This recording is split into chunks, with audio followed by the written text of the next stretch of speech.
Wyoming Territory, 1876, a land where dreams could shatter like glass against stone, where promise and peril walked the same winding trails across the untamed frontier. For the Richardson family, the Wyoming wilderness represented hope, a chance to claim land under the Homestead Act and build something permanent away from the crowded, soot-stained streets of Philadelphia. Before we jump back in, tell us where you're tuning in from, and if this story touches you, make sure you're subscribed, because tomorrow I've saved something extra special for you. 11-year-old Abigail Richardson had spent 3 months watching the landscape transform from lush eastern woodlands to endless prairies, and finally to the imposing silhouettes of the Bighorn Mountains. The Caldwell wagon train, 24 settlers, bound by shared ambition and desperate optimism, had welcomed the Richardsons despite their last-minute addition to the expedition. No one could have anticipated the horror that awaited them in the shadow of those magnificent peaks. The morning. Frost clung to the tall grass surrounding their campsite as Abigail collected firewood along the perimeter. Dawn had barely broken, the sky shifting from inky darkness to pale lavender, promising another crisp autumn day. The covered wagons formed their customary circle, a fragile barrier against the wilderness beyond. Most travelers remained asleep, except for Captain Caldwell himself, who had taken the final watch. Abigail's nimble fingers moved methodically, gathering dry branches for the breakfast fire. Her mind wandered to the charcoal sketch her father had promised to help her complete. For her younger brother's birthday, little Samuel would be turning 6 tomorrow, and despite months of difficult travel, their mother had preserved a small tin of peaches to mark the occasion. Such simple pleasures seemed monumental after the hardships they'd endured on the trail.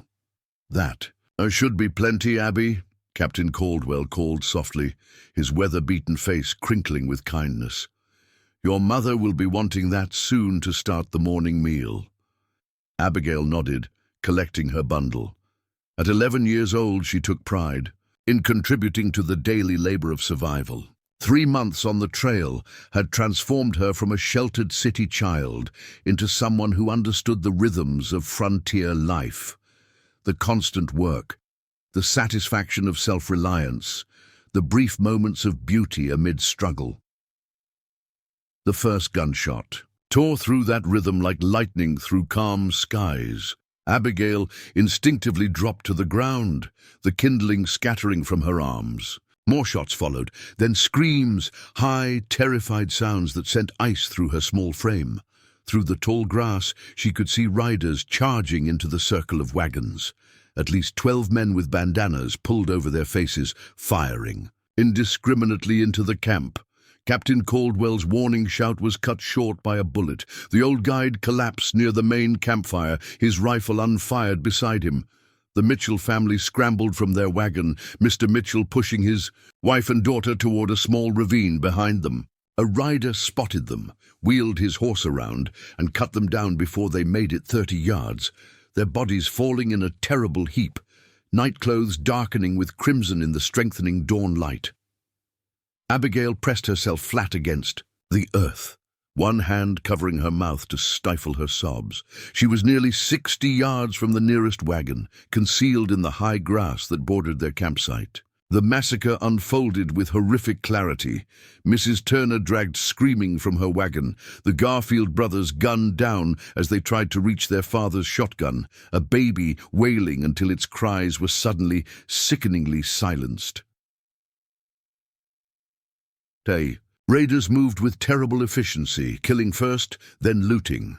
They took only what was valuable and easily transported: money, jewelry, weapons. They didn't bother with food stores or personal effects. This wasn't desperation. It was calculated. "Brutality! Check the perimeter," a deep voice commanded. "Make sure we got them all." Abigail's heart hammered against her ribs. She inched backward through the grass, moving with agonizing slowness away from camp. The morning dew soaked through her dress, the earth's chill seeping into her bones. 20. Yards 40. The sounds of destruction continued behind her.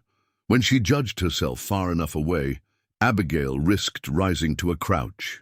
The grass stood taller than her bent form, providing cover as she navigated toward a stand of pines that lined a nearby stream. Each step was torture, her small body trembling so violently she feared the movement might give away her position. Horse whinnied uncomfortably close. Abigail froze. "Nothing over here, Rayburn," a voice called, no more than 20 yards from where she stood, immobilized with terror. "Get back here, then. We're burning the wagons." Abigail remained motionless until the hoofbeats receded, then continued her painstaking retreat toward the trees. By the time she reached the pines, black smoke billowed into the morning sky. The raiders had set fire to the wagons, erasing evidence of their specific crimes, though not the broader atrocity. From the relative safety of the trees, Abigail watched as the murderers mounted up and rode northwest, their saddlebags heavy with stolen valuables. Only when they disappeared over a distant ridge did she allow herself to collapse against a tree trunk, her small body convulsing with silent sobs. Hours passed before she found the courage to return to what remained of the camp. The wagons still, smoldered, reduced to blackened frames and ash. Bodies lay where they had fallen, their vacant eyes staring skyward. Abigail moved among them like a ghost, searching desperately for her family.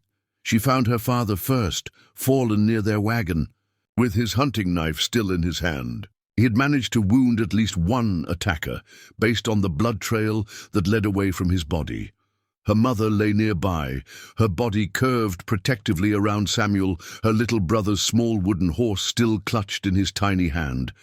There, stillness told Abigail everything her 11-year-old mind didn't want to accept. In a haze of shock, she gathered what supplies she could salvage. A canteen half full of water, her father's hunting knife, a singed blanket, and a small tin of matches from the cook wagon. She couldn't bring herself to take anything else from the dead. The enormity of her predicament settled over her as she stood amid the devastation.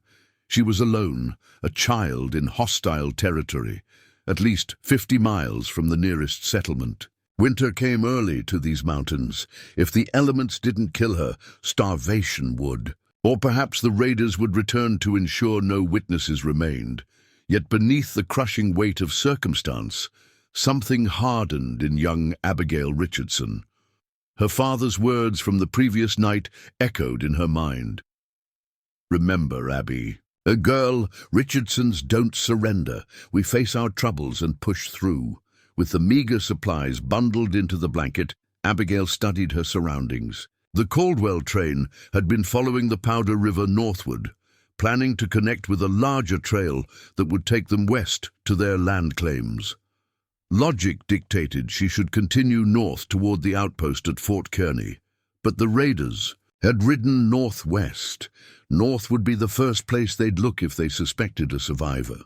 Abigail turned her face eastward toward the mountains her father had pointed out days earlier, the bighorns, with peaks that captured the morning light like ancient sentinels.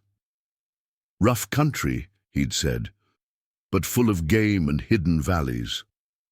Something about those mountains called to her now, not just the promise of concealment, but of height. From those peaks she might see for miles, might spot approaching danger before it found her. She took a final look at the charred remains of the camp, silently promising her family that she would survive to tell of what happened here. Then, with the sun high overhead, Abigail turned her face eastward and began to walk. The first day passed in a fog of shock and physical strain.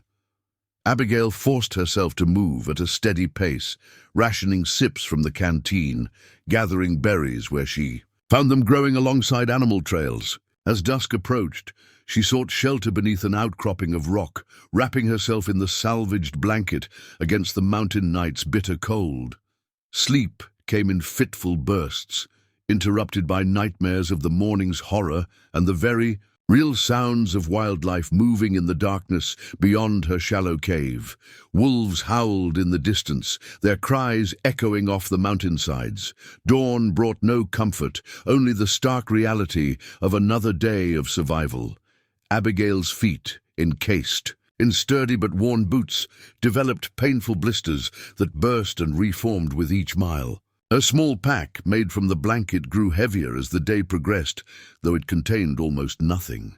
The meager rations she had salvaged would last perhaps another day, if carefully measured. Yet she pressed on, following game trails, upward, counting each step as a small victory against death. By the third day, Abigail's situation had grown dire. The canteen held only a few precious swallows, though the mountain streams provided abundant water when she could safely reach their banks. Food was the greater concern. She had finished the last of her salvaged supplies that morning and had found little to forage along the day's journey. Hunger gnawed at her insides, making her steps unsteady and her thoughts increasingly muddled. The weather, too, had turned against her. Dark clouds gathered over the mountains, bringing an unseasonable cold front down from the north.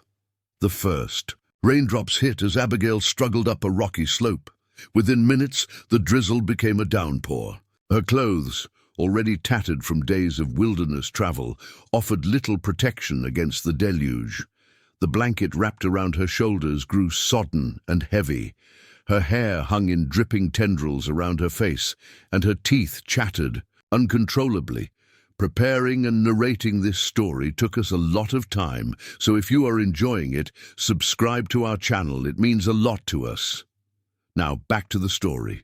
"Keep moving," she commanded herself. "Just keep moving." But toward what? The question haunted her with increasing urgency. Fort Kearny remained days away, perhaps a week at her current pace. In her weakened state, with dwindling resources and worsening weather, the odds of reaching it diminished with each passing hour. As afternoon faded toward evening, the rain finally relented, though the skies remained threatening. Abigail found herself on a high ridge overlooking a deeply carved valley. The terrain ahead appeared increasingly steep and broken, less hospitable than the slopes she had already traversed. A wave of dizziness washed over her. Abigail gripped a boulder, waiting for it to pass. When it didn't, when in fact it intensified, a new fear took hold. Her vision began to blur at the edges. The distant mountains seemed to waver and dance. When the spell subsided slightly, Abigail raised her head and studied the broken landscape ahead. Continuing blindly forward no longer seemed possible. She needed shelter, a place to recover her strength before the coming night brought even colder temperatures.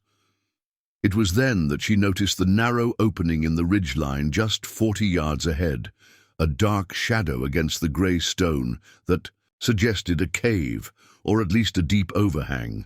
With renewed purpose, she forced her trembling legs to carry her forward. The opening proved to be the entrance to a small cave, no more than 20 feet deep, but blessedly dry.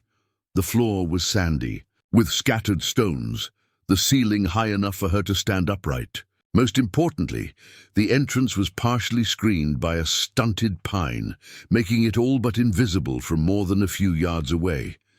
Abigail collapsed inside, her strength completely spent.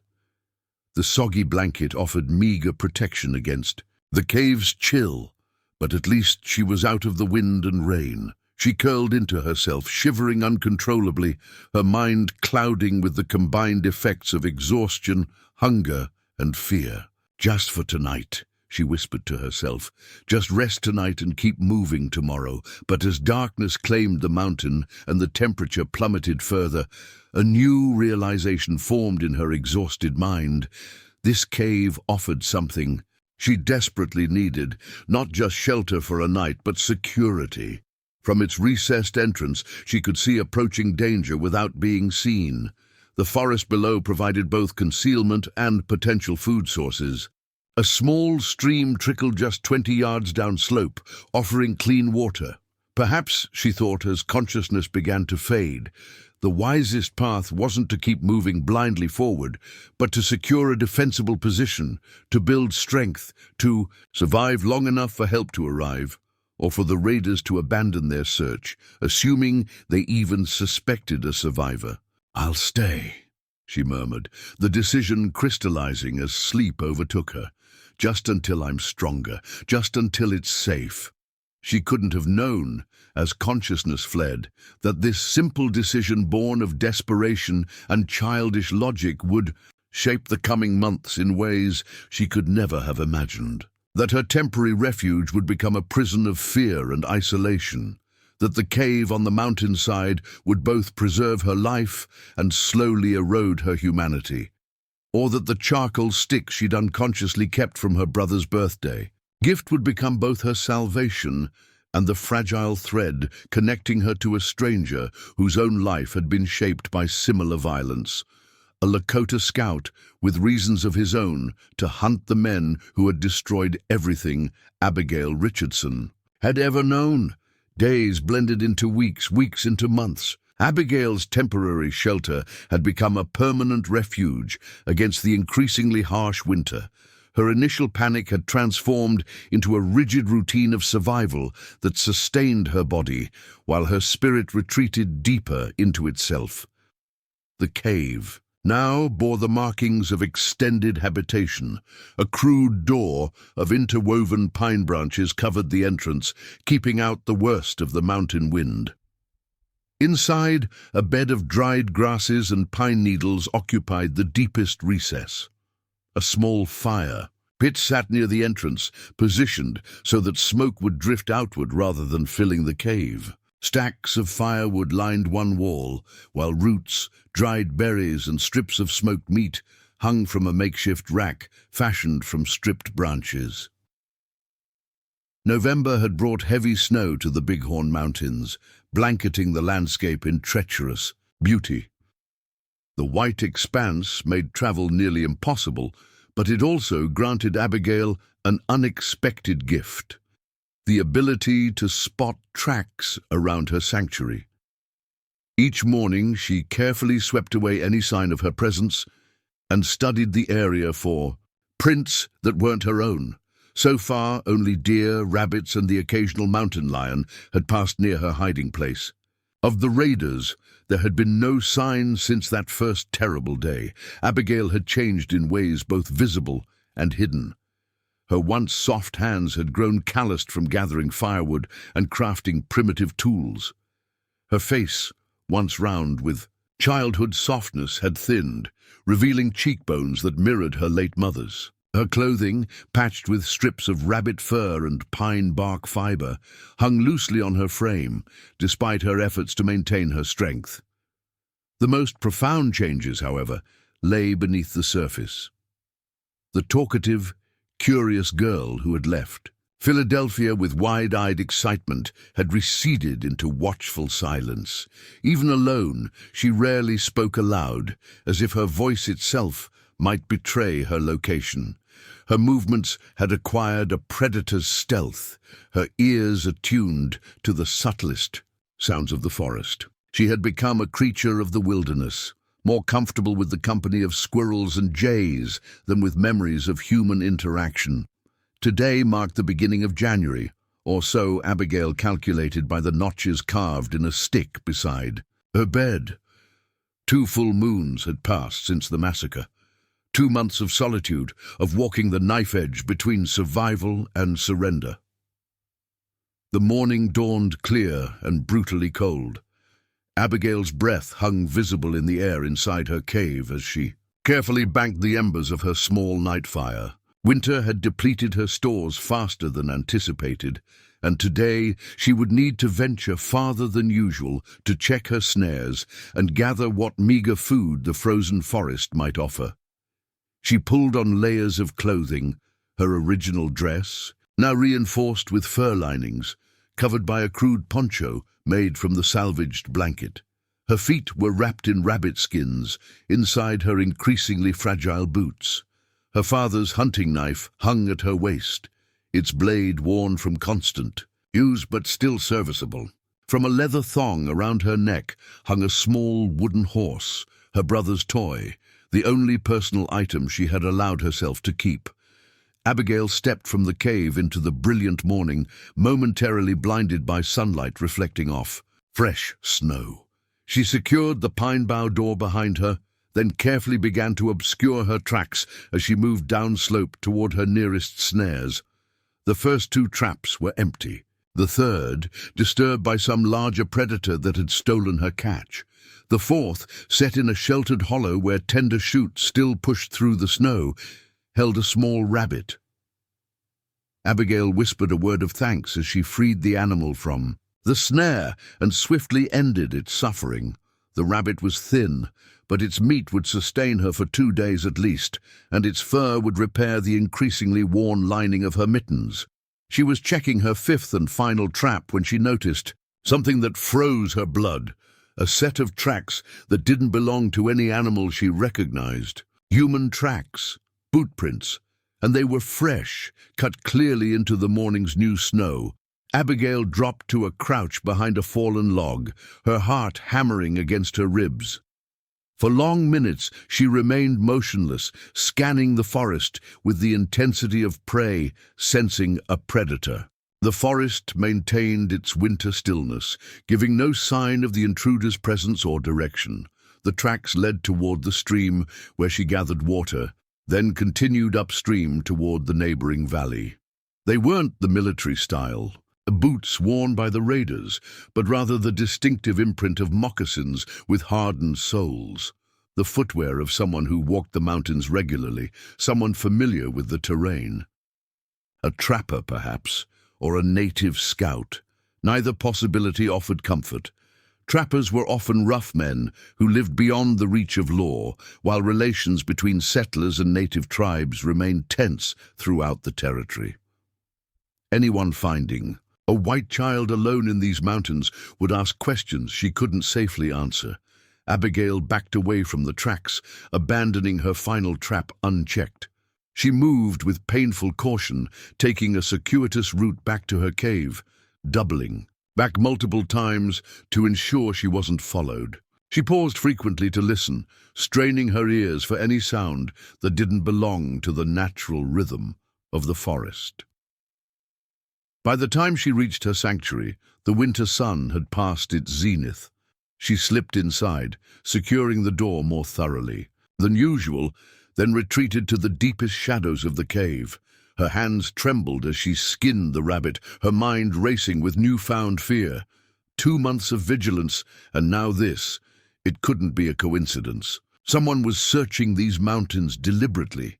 That night Abigail didn't light her fire, despite the biting cold. She wrapped herself in every layer of clothing and fur she possessed, and huddled in darkness, listening to the wind moan through the pines outside. Sleep evaded her entirely, her mind conjuring scenarios, each more terrifying than the last. The next morning brought heavy clouds and the promise of more snow. Abigail ventured out only far enough to confirm that no fresh tracks surrounded her cave, then retreated inside to wait out the coming storm. The snowfall began mid-morning, a gentle curtain that gradually transformed into driving sheets of white. By evening, nearly a foot of fresh powder had accumulated, effectively erasing all signs of human passage from the mountainside.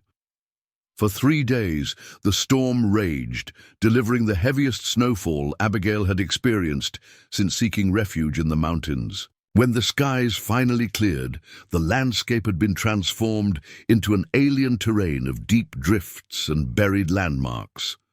Moving through this new topography would be exhausting and dangerous, but it also granted a temporary reprieve from discovery. No one, regardless of their tracking skill, could follow her now buried trail. Nevertheless, Abigail redoubled her precautions.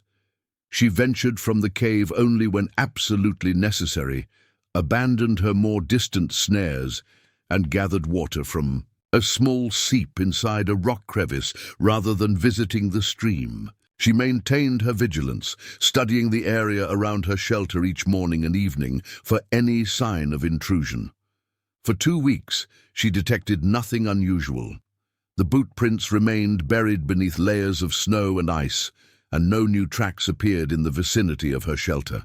Gradually, Abigail began to extend her movements again, driven by the increasing scarcity of food in her immediate surroundings. It was during these confined days that Abigail discovered an unexpected outlet for her fear and loneliness. Among the few treasures she had managed to salvage from the burned wagons was a small bundle of charcoal sticks her father had promised would become part of Samuel's birthday gift, materials for drawing that had somehow survived the flames. In the dim light of her cave, she began to sketch on the smooth stone walls. At first, her drawings were simple, blocky representations of rabbits, trees, the mountains as seen from her cave entrance. As the weeks passed, however, her skill improved dramatically. Having nothing but time and isolation, she poured herself into the artwork, discovering that the act of creation provided a precious escape from the grinding reality of survival. The cave walls slowly filled with increasingly sophisticated images. She drew her family as she remembered them, her father's strong hands, her mother's gentle smile, Samuel's mischievous eyes. She recreated scenes from their journey west, the crossing of the Mississippi, camp life on the plains, the breathtaking, first sight of the Bighorn Mountains rising from the horizon. And then, driven by some need she couldn't fully articulate, she began to document the massacre, not in graphic detail, but in symbolic representations. Faceless riders emerging from morning mist, wagons engulfed in stylized flames, a small figure watching from tall grass. These darker images she created in the deepest recesses of the cave, as if even in isolation she feared someone might witness this visual testimony. Most significantly, she drew the faces of the attackers, those few she had glimpsed clearly enough to remember. The man called Rayburn, with his distinctive scar running along his jawline, the heavy-set rider whose bandana had slipped, revealing a bushy red beard, the leader whose cold eyes had surveyed the carnage with a chilling detachment. These portraits she rendered with particular care, working from memory, refining each detail until the likenesses seemed to stare back at her from the stone. The drawings served multiple purposes. They preserved memories that might otherwise fade, provided distracting focus during the long winter nights, and most practically, helped Abigail maintain her fragile grip on sanity. In a world stripped of human connection, these silent companions populated her solitude. By mid-February, Abigail's situation had grown increasingly precarious. Her food stores had dwindled to almost nothing, her strength diminishing with each passing day. The winter had proven harsher than normal, according to her father's earlier predictions, with temperatures that regularly plunged well below freezing, and storms that made hunting nearly impossible. She had become adept at stretching her meager resources, making broth from bones that she would normally have discarded, carefully rationing each morsel of dried meat, supplementing her diet with pine needle tea that provided some relief from the constant hunger. But such measures could only extend her supplies, not replenish them. Today's hunt had yielded nothing. Her snares stood empty, the wild animals as desperate and scarce as her own resources. Returning to her cave empty-handed, Abigail faced the stark reality that she might not survive until spring. The thought should have terrified her, but instead brought a strange calm. If death came, at least it would end the crushing loneliness, the constant vigilance, the gnawing hunger that had become her constant companions. As twilight approached, she sat at the mouth of her cave, watching as the setting sun painted the snow-covered landscape in hues of pink and gold. The beauty of it struck her with unexpected force, and she found herself reaching for her charcoal sticks, driven to capture this moment of tranquil splendor before darkness claimed it. Abigail worked quickly, her cold, stiffened fingers moving, across a relatively flat section of the cave wall near the entrance. The resulting image was perhaps her finest yet, a panoramic view of the valley below, rendered with surprising sensitivity for an 11-year-old artist. The emotional quality of the piece transcended mere technical skill, somehow capturing both the majesty of the landscape and the profound isolation of the observer. As she added the final details, subtle shadings to suggest the lengthening shadows across the snow, a sound from outside froze her in place. The unmistakable crunch of footsteps on snow, deliberate and measured, approaching the hidden entrance to her cave. Panic surged through her. She retreated to the deepest part of the cave, grabbing her father's hunting knife with trembling hands. The footsteps stopped directly outside. A moment of terrible silence followed. Then the pine bough door moved slightly, allowing a shaft of late afternoon light to penetrate the dimness. A figure stood silhouetted in the narrow opening, tall, broad-shouldered, distinctly male. As he ducked to enter the low cave mouth, features became visible: copper skin, high cheekbones, dark eyes that swept the interior with predatory intensity. He wore buckskins and a fur-lined jacket, with hair braided and adorned with small beads. A knife hung at his belt, and he carried a bow slung across his back. Lakota. The knowledge came from stories told around campfires, descriptions of the proud people who roamed these territories. Stories that white settlers shared with equal measures of fear and fascination. The warrior stood motionless just inside the entrance, allowing his eyes to adjust to the dimness. Abigail pressed herself against the far wall, knife extended, knowing it would provide little defense against this intruder. Her heart pounded so violently she felt certain he must hear it echoing through the small space. Then his attention shifted from her to the walls around them. His expression changed from wary alertness to something more complex: surprise, curiosity, and what might have been reluctant admiration. He studied the drawings that covered nearly every surface, lingering on the panoramic landscape she had just completed. When his gaze finally returned to Abigail, something had shifted in his demeanor. He made no move toward her, instead lowering himself to a crouch that made him seem less threatening while keeping a respectful distance. "You draw these?" he asked, in accented but clear English, gesturing to the charcoal images. The question was so unexpected, so mundane amidst the extraordinary circumstances, that Abigail found herself responding despite her terror. "Yes," she whispered, her voice rough from disuse. The warrior nodded thoughtfully, his eyes drawn again to the massacre scenes in the deeper recesses of the cave. He studied the rendered faces of the attackers with particular intensity. "Rayburn," he said suddenly, pointing to the scarred face she had drawn with such care. "You know this man." The recognition sent ice through Abigail's veins. This warrior knew the raiders, but as ally or enemy? Her survival hinged on the answer. "He killed my family," she managed, her knife hand trembling slightly. "Him and the others. They attacked our wagon train." Something flashed in the warrior's eyes, a controlled anger that seemed directed not at her, but at the men in her drawings.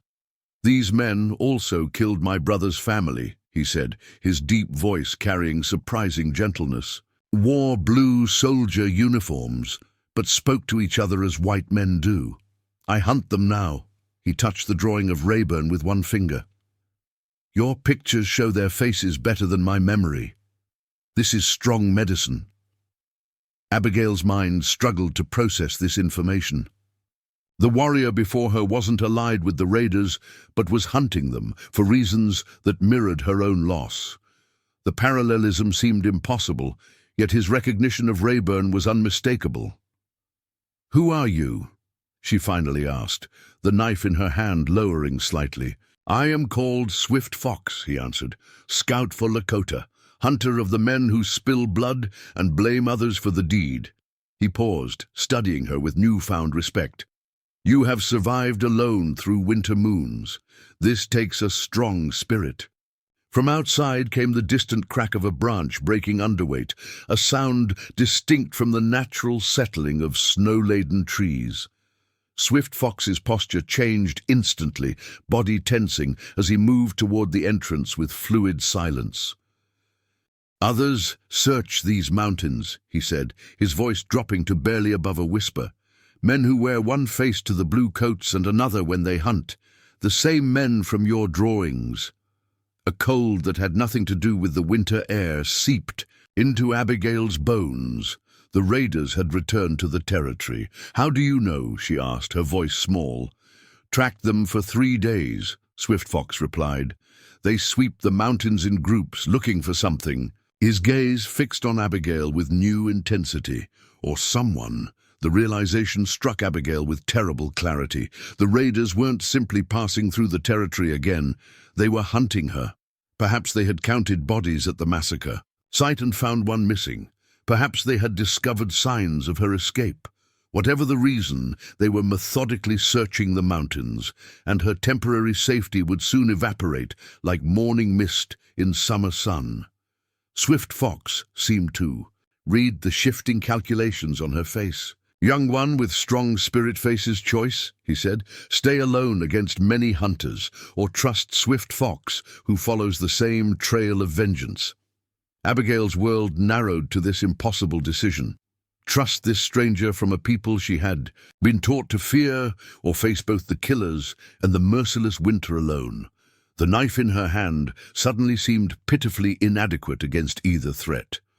"How do I know you're not with them?" she demanded, a final, desperate question. Swift Fox's expression shifted subtly, revealing a depth of pain that resonated with her own. "Men who killed your family killed mine also," he said simply. "Used blue soldier uniforms when they attacked. Our hunting camp wore settlers' clothes when they attacked your wagons. Create war between peoples who might otherwise live in peace." He slowly extended his open hand, palm upward, a universal gesture of offering. "I hunt for justice, not for harm to children. Come or stay. Your choice, but choose now." Another branch snapped in the forest below, closer this time. The decision crystallized in Abigail's mind with sudden clarity. After months of isolation, months of trusting nothing but her own instincts, she recognized the truth in Swift Fox's words, in his eyes that carried the same haunted shadows she saw in her own reflection.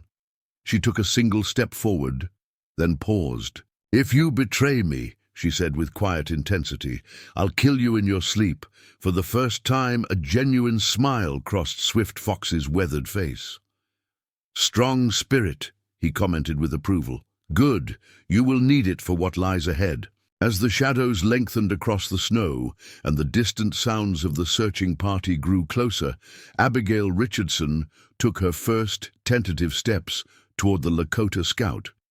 With each step, she left behind a piece of the solitary creature she had become and moved toward an uncertain alliance that would challenge everything she had been taught to believe about the frontier, about native peoples, and about her own capacity for courage. Neither could know as they gathered the few belongings Abigail would take, including several pieces of charcoal carefully wrapped in leather, that their unlikely partnership would eventually unravel a conspiracy that stretched from the highest levels of territorial government to the blood-stained hands of men who profited from hatred between peoples, or that the witness and the warrior, bound by shared tragedy, would become the unlikely architects of a justice both had abandoned hope of ever finding. The journey to Swift Fox's camp tested Abigail's endurance beyond anything she had faced during her months of solitary survival. They traveled in tense silence, moving with deliberate care through the forest to avoid leaving obvious signs of their passage. The Lakota scout set a demanding pace, occasionally pausing to listen or to obscure their tracks, but never slowing for Abigail's benefit. Pride kept her from complaining. After surviving alone for so long, she refused to appear weak before this stranger who had disrupted her isolation. Despite her determination, The strain showed in her labored breathing and increasingly unsteady steps as the afternoon stretched on. After 2 hours of relentless movement downslope, Swift Fox finally halted at the edge of a narrow ravine. He studied Abigail's exhausted form with an appraising gaze.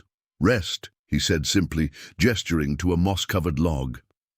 Abigail sank onto it gratefully, though she maintained her vigilance, keeping the hunting knife visible in her lap. Swift Fox ignored the implied threat, kneeling instead to examine her makeshift footwear with unexpected concern.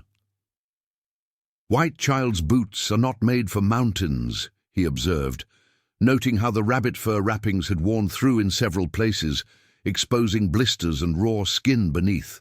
"Need proper moccasins."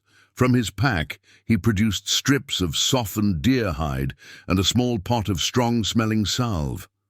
Without asking permission, he began applying the medicine to her feet.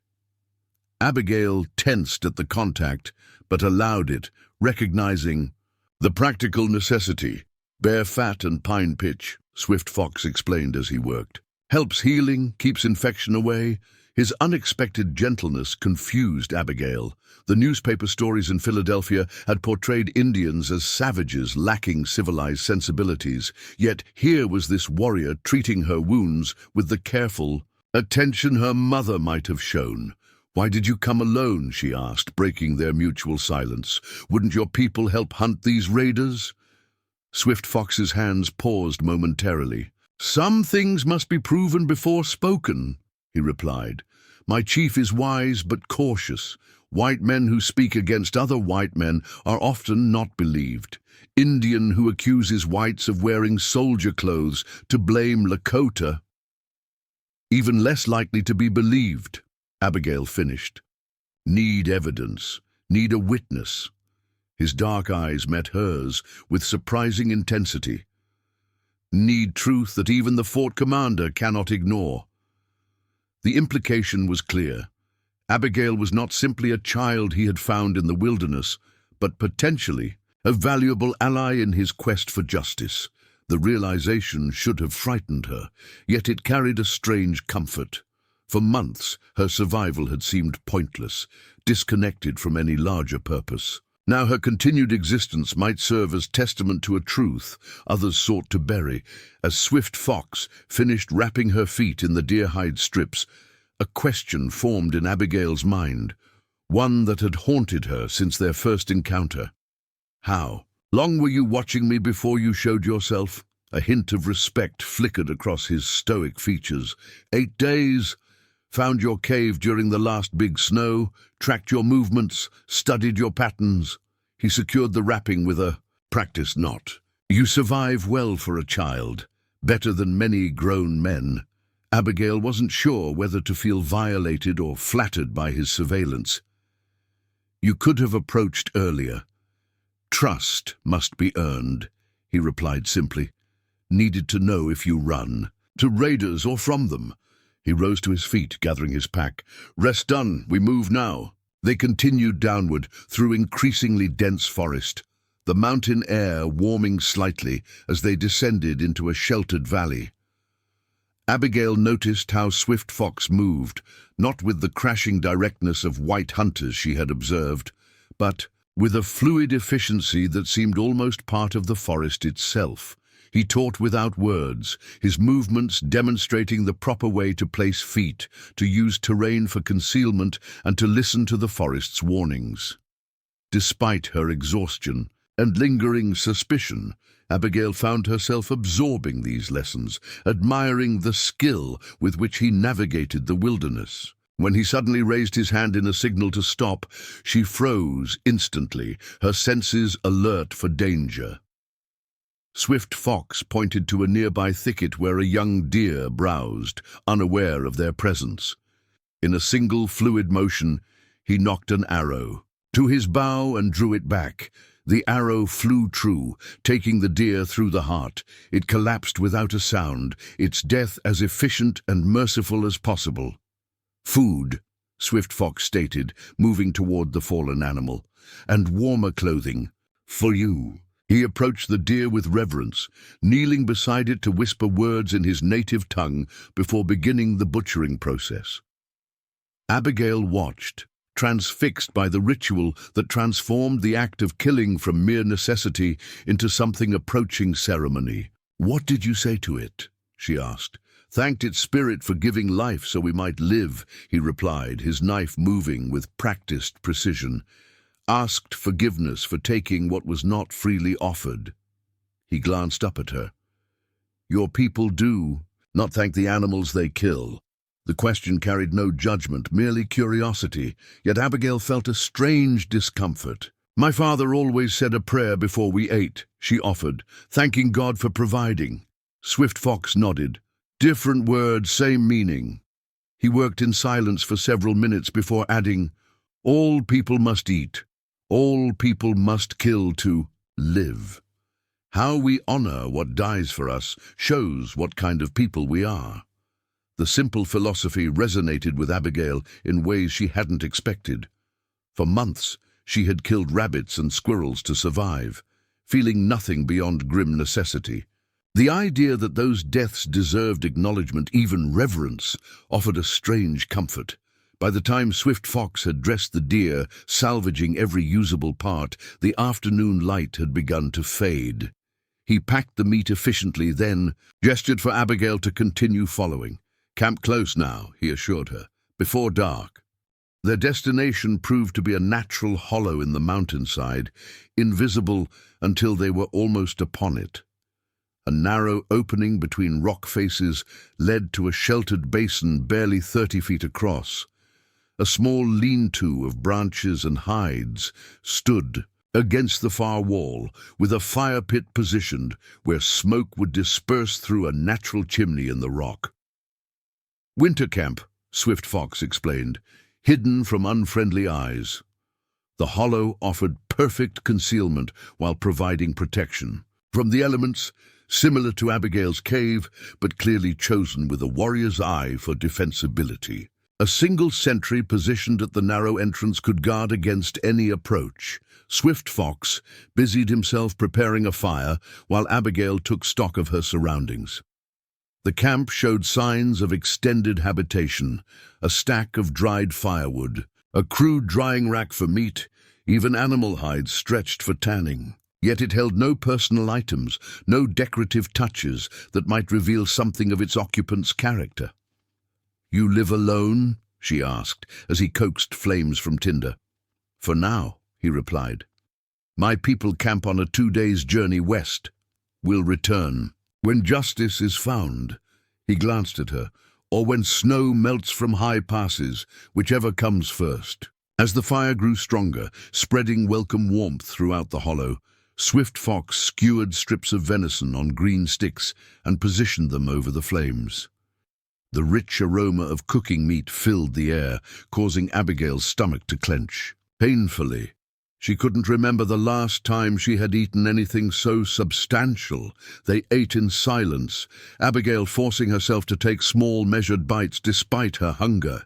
Swift Fox watched her with quiet approval, recognizing the discipline of someone who had learned to ration scarce resources. When they had finished eating, he produced a water skin and a handful of dried berries, a simple dessert that tasted like extravagance to Abigail's deprived palate. Only then, with hunger satisfied and the fire casting dancing shadows against the rock walls, did Swift Fox finally ask the question she had been dreading? "Now, young one," he said, his deep voice gentle but firm, "tell me what you saw when bad men came." The request broke something inside her. For months, Abigail had carried the memory of the massacre locked away, unspoken, a weight she bore alone in the silence of her cave. Now faced with a direct invitation to release that burden, words poured from her in a torrent of grief and horror. She described everything: the early morning attack, the methodical slaughter, her concealment in the tall grass, the clear view she had of the raiders removing what appeared to be military uniforms afterward. She remembered specific phrases they had used, including names: Rayburn, Miller, and their leader, a man called Montgomery, with a distinctive silver-handled pistol. Swift. Fox listened without interruption, his face revealing little beyond intense concentration. When Abigail finally fell silent, emotionally drained by the recounting, he nodded once. Same men, he confirmed grimly. Same methods, same leader. He rose and moved to a small pack secured beneath a rock overhang. From it, he withdrew a folded piece of paper, a wanted poster, weathered and creased from repeated handling. He passed it to Abigail. James Montgomery, Swift Fox said, as she examined the crude illustration that did indeed show a hard-faced man with cold eyes. Former Army scout, now leads men who attack both white settlements and Indian hunting parties, takes gold, furs, horses, leaves bodies and blame. The poster offered a substantial reward for Montgomery's capture, dead or alive, but had been issued nearly 2 years earlier. The territorial authorities clearly hadn't succeeded in apprehending him. He killed your family? Abigail asked. Swift Fox's expression darkened. My sister's family. 4 moons ago. Hunting camp near Medicine Lake. His hands tightened into fists. Men dressed as bluecoat soldiers shot children first so they would not escape. Took horses, weapons, winter furs. His control slipped momentarily, revealing the raw grief beneath. Found my sister last, still alive. Told me the truth before joining my ancestors. Said attackers spoke to each other as white men do, not as soldiers. One called another by name, Montgomery. Abigail absorbed this information, connecting it with her own experience. They want whites and natives to blame each other, she said slowly, voicing the realization, while they profit from both. Smart girl, Swift Fox acknowledged. Easier to steal, to kill, when people look in the wrong direction. He stared into the fire, his voice dropping lower. Fort Commander sends soldiers to punish Lakota for attacks we did not make.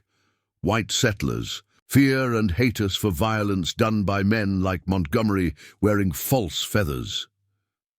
The political implications were beyond Abigail's full comprehension, but she understood enough. The murders she had witnessed were part of something larger, a deliberate strategy to incite conflict between settlers and native tribes. Will anyone believe us? She asked quietly. A Lakota warrior and a child. Swift Fox's gaze returned to her assessing. Truth has power, he said simply, but needs evidence, needs witness who can speak to both worlds. He studied her with new intensity. You walk between worlds now, Abigail Richardson, not fully of white settlements anymore, not of Lakota people. Something new. The use of her full name startled her. She hadn't introduced herself. Reading her surprise, Swift Fox explained, Found a small book in your cave. Had names written inside, Thomas, Sarah, Samuel, and Abigail Richardson. His expression softened slightly. Books are safe. Will return to you when the time is right.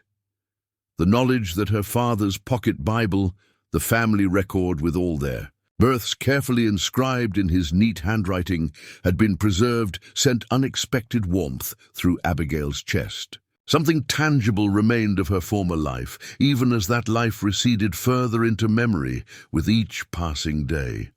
Montgomery's men are still hunting, she said, returning to more immediate concerns. They were getting closer to my cave. Swift Fox nodded. They searched methodically, ridge by ridge, valley by valley. He added more wood to the fire, sending sparks spiraling upward. Storm will slow them for 2 days, maybe 3. After that, must be ready. Ready for what? To hunt the hunters, he said simply. To gather evidence that cannot be denied. To find justice for both our families. Abigail stared at him in disbelief. I'm just a child. What can I do against armed men? Not all strength is in the arm that holds a weapon, Swift Fox replied. Sometimes the strongest power is in the eyes that saw, the memory that holds, the voice that speaks truth when others listen. He leaned forward, his gaze intense. You survived alone in the mountains for 2 moons, found food, shelter, warmth when grown men would have died. Such strength is rare even among my people. His assessment, delivered without flattery or condescension, penetrated the defensive walls Abigail had built around herself. For months, she had defined herself solely by what she had lost. Now, this warrior from a people she had been taught to, fear, was defining her by what she had achieved, by the strength she had demonstrated rather than the weakness she felt. I'm afraid, she admitted, the confession barely audible above the crackling fire. Good, Swift Fox replied, surprising her. Fear keeps warriors alive when courage alone would lead to death. He removed a small leather pouch from around his neck and held it out to her. My grandfather gave this to me when I first rode to war, said it would protect me if my heart remained true. The pouch was simple, made of soft buckskin with intricate beadwork depicting a fox in mid-leap, yet the offering clearly carried profound significance. I can't take this, she protested. Not giving, Swift Fox clarified. Lending until our hunt is done. He placed the cord around her neck, the pouch settling against her chest. Medicine bag holds power of ancestors, makes clear path when many trails cross. Abigail touched the pouch hesitantly, uncertain whether to believe in such things, yet unwilling to dismiss the sincerity behind the gesture. Thank you, she said. Simply, Swift Fox nodded once, satisfied, then rose to check the security of their shelter before settling back beside the fire. Sleep now, he instructed. Tomorrow begin teaching you Lakota ways of moving, of seeing, of hunting. Not to make you Lakota, too late for that. A glimmer of amusement touched his eyes. But to help you survive what comes. As Abigail curled beside the fire, wrapped in a rabbit fur blanket Swift Fox had provided, she realized something had shifted during their conversation. The man she had feared just hours earlier had become, if not yet a friend, then at least an ally with whom she shared a common purpose. The isolation that had defined her existence for months had been broken, replaced by a tentative partnership born of shared loss and mutual need. She fingered the medicine pouch as sleep approached, wondering what her father would think of her unlikely alliance with a Lakota warrior.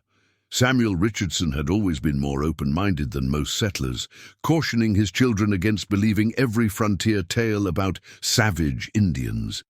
He had taught them to judge individuals by their actions, not by the fears and prejudices of others. By that measure, Swift Fox had proven himself worthy of at least provisional trust. Whether that trust would be enough to sustain them through the dangerous days ahead remained to be seen. As consciousness faded, Abigail's last thought was a startling realization. For the first time since the massacre, she had spent hours without, constantly looking over her shoulder without jumping at every sound. Tomorrow would bring new challenges, new tests of the fragile alliance forming between them. But tonight, in the shelter of Swift Fox's hidden camp, Abigail Richardson slept more soundly than she had in months, the medicine pouch warm against her skin like a promise of protection in a world that had offered precious little of it. Dawn arrived with clear skies, the snowstorm having spent its fury during the night. Abigail woke to find Swift Fox already busy preparing a simple breakfast of dried meat and pine needle tea. The first rays of sunlight filtered through the narrow entrance of their hidden camp, casting long shadows across the rocky floor. Today, we prepare, Swift Fox announced, as he handed Abigail a wooden cup of steaming tea. Learn the truth behind Montgomery's attacks. Abigail sipped the fragrant liquid, its bitter taste now familiar and oddly comforting. How do we do that without getting caught? Swift Fox's expression revealed satisfaction at her practical question. not panicking, not refusing, but immediately, focusing on methods. During the next hour, he outlined a strategy built on stealth and intelligence gathering rather than direct confrontation. Montgomery's men maintained a semi-permanent camp in an abandoned mining settlement 3 valleys, west of their current position. According to Swift Fox's observations over the past month, the raiders came and went regularly, sometimes in small groups, sometimes nearly all together. 7 days ago, most riders leave camp, Swift Fox explained. Only 3 remain, perhaps. More return now, after searching mountains for you. He spread a crude map drawn on a piece of leather, indicating their position and the location of Montgomery's base. The settlement sat in a valley that provided good grazing for horses and multiple escape routes, a location chosen with tactical awareness. It consisted of 6 structures: the main cabin where Montgomery stayed, a bunkhouse for his men, stables, and 3 storage buildings. We watch first, Swift Fox decided. Count men, learn patterns, find weaknesses. Abigail studied the map with growing apprehension. How close do we need to get? Ridge above settlement. Good view, safe distance. He pointed to an elevated position overlooking the valley. Can watch without being seen. The morning was spent in careful preparation. Swift Fox fashioned proper moccasins for Abigail from the deer hide he had prepared, showing her how to lace them securely around her ankles. The footwear felt strange after months in her increasingly worn boots, but she could immediately appreciate the improved flexibility and grip on uneven terrain. Next came camouflage. Using clay, charcoal, and plant pigments, Swift Fox created a mixture that he applied to Abigail's face and hands, disguising her pale skin that would otherwise stand out against the winter landscape. He demonstrated how to move in short bursts, freezing in place between movements, making detection far more difficult, even when in the open. Most importantly, he taught her a series of hand signals that would allow them to communicate silently. While observing Montgomery's camp, each gesture was precise and unambiguous. Danger ahead, remain still, retreat, numbers of men spotted. Abigail practiced until she could reproduce each sign perfectly and recognize them instantly when Swift Fox made them. By midday, they were ready to depart. Abigail had bundled her few possessions, including her precious charcoal sticks, into a small pack that Swift Fox had fashioned from rabbit skins. Her father's hunting knife hung at her waist, and Swift Fox's medicine pouch remained securely around her neck. We travel until sunset, Swift Fox explained as they prepared to leave the safety of the hidden camp. Make night camp. Reach the ridge by noon tomorrow. The journey proved just as demanding as Abigail had anticipated. Swift Fox set a challenging pace as they navigated through snow-covered valleys and forests, always choosing routes that offered concealment. Unlike their previous journey, however, he now took time to explain his decisions, why certain paths were safer, how to recognize signs of recent human passage, when to seek high ground for better visibility. Abigail absorbed these lessons eagerly, recognizing their value not just for their current mission, but for her own survival. Swift Fox was an attentive teacher, occasionally testing her with questions or asking her to lead temporarily, correcting her mistakes without criticism.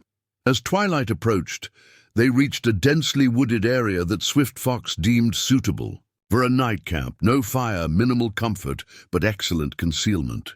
They ate cold provisions from his pack, speaking little, both aware of the increasing danger as they approached Montgomery's territory. While preparing their sparse bedding of pine boughs beneath a fallen log, Abigail found herself studying Swift Fox with growing curiosity.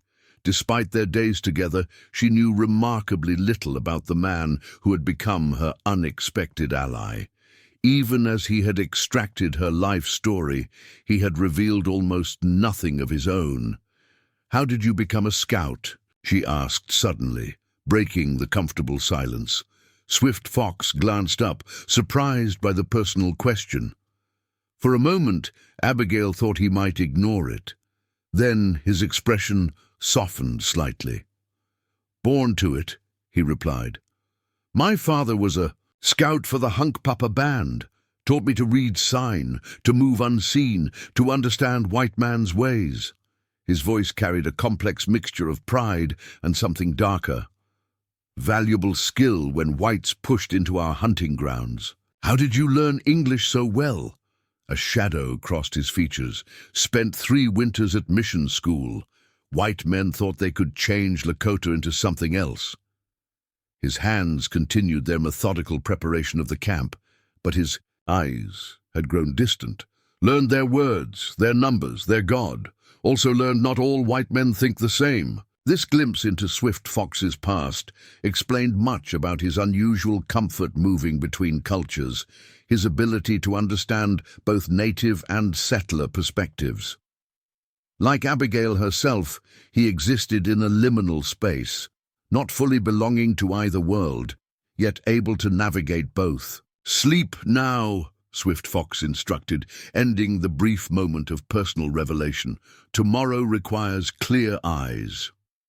Despite her nervous anticipation of what awaited them, exhaustion quickly overcame Abigail. Her last conscious thought was gratitude, that she no longer faced this dangerous world entirely alone. Morning brought light snow and biting cold. They broke camp before dawn, moving through the dim forest with increased caution as they approached Montgomery's territory. By mid-morning, Swift Fox had located the ridge that would serve as their observation post, a rocky outcropping partially screened by stunted pines, offering a commanding view of the valley below while remaining virtually invisible from beneath. Settling into position, they finally beheld their objective. The abandoned mining settlement sprawled across the valley floor, its weathered buildings forming a rough half-circle around what had once been the main shaft. Smoke rose from 2 chimneys, the main cabin and the bunkhouse, indicating occupation. In a corral beside the stable, Abigail counted 12 horses, their breath steaming in the cold air. "More men than expected," Swift Fox whispered, his expression hardening. "Raiders must have returned from the search." Using subtle hand gestures, he directed Abigail's attention to specific points of interest: the sentry positioned outside the main cabin, the regular patrols around the perimeter, the location of what appeared to be storehouses. One building, in particular, drew Swift Fox's focus, a small structure set apart from the others, with a crude lock visible on its door. "Valuable things kept there," he murmured. "Goods taken from raids." They settled in for extended observation, taking turns, watching through a small brass spyglass that Swift Fox produced from his pack. As the day progressed, a clearer picture of the camp's routine emerged. Men came and went from the bunkhouse. A hunting party departed mid-morning, returning hours later with a deer carcass. A pair of raiders practiced shooting at bottles behind the stable. Most significantly, they witnessed the arrival of a solitary rider in the early afternoon, a tall man on a distinctive black horse, wearing an army officer's coat despite having no apparent military affiliation. The deference with which he was greeted marked him clearly as someone of importance. "Captain Lewis," Swift Fox said, his voice tight with controlled anger. "Fort Kearny meets with Montgomery often." "An army officer is working with them?" Abigail asked, horrified by the implication. Swift Fox nodded grimly. "Some bluecoats take money to look the other way. Some do more." He adjusted the spyglass. "Captain Lewis writes reports blaming Lakota for raids. Gets promotions when he finds stolen items in our camps, items Montgomery's men plant after killing our people." The revelation struck Abigail with physical force. The conspiracy was larger and more organized than she had imagined. Not merely bandits creating convenient misunderstandings, but a calculated alliance between corrupt military officers and mercenary killers, deliberately manufacturing conflict to serve their purposes. As twilight approached, they witnessed a scene that confirmed their worst suspicions. Montgomery himself emerged from the main cabin, a broad-shouldered man with a trimmed beard and the silver-handled pistol Abigail remembered. He, Captain Lewis, and two other men gathered around a table placed outside, spreading out what appeared to be maps.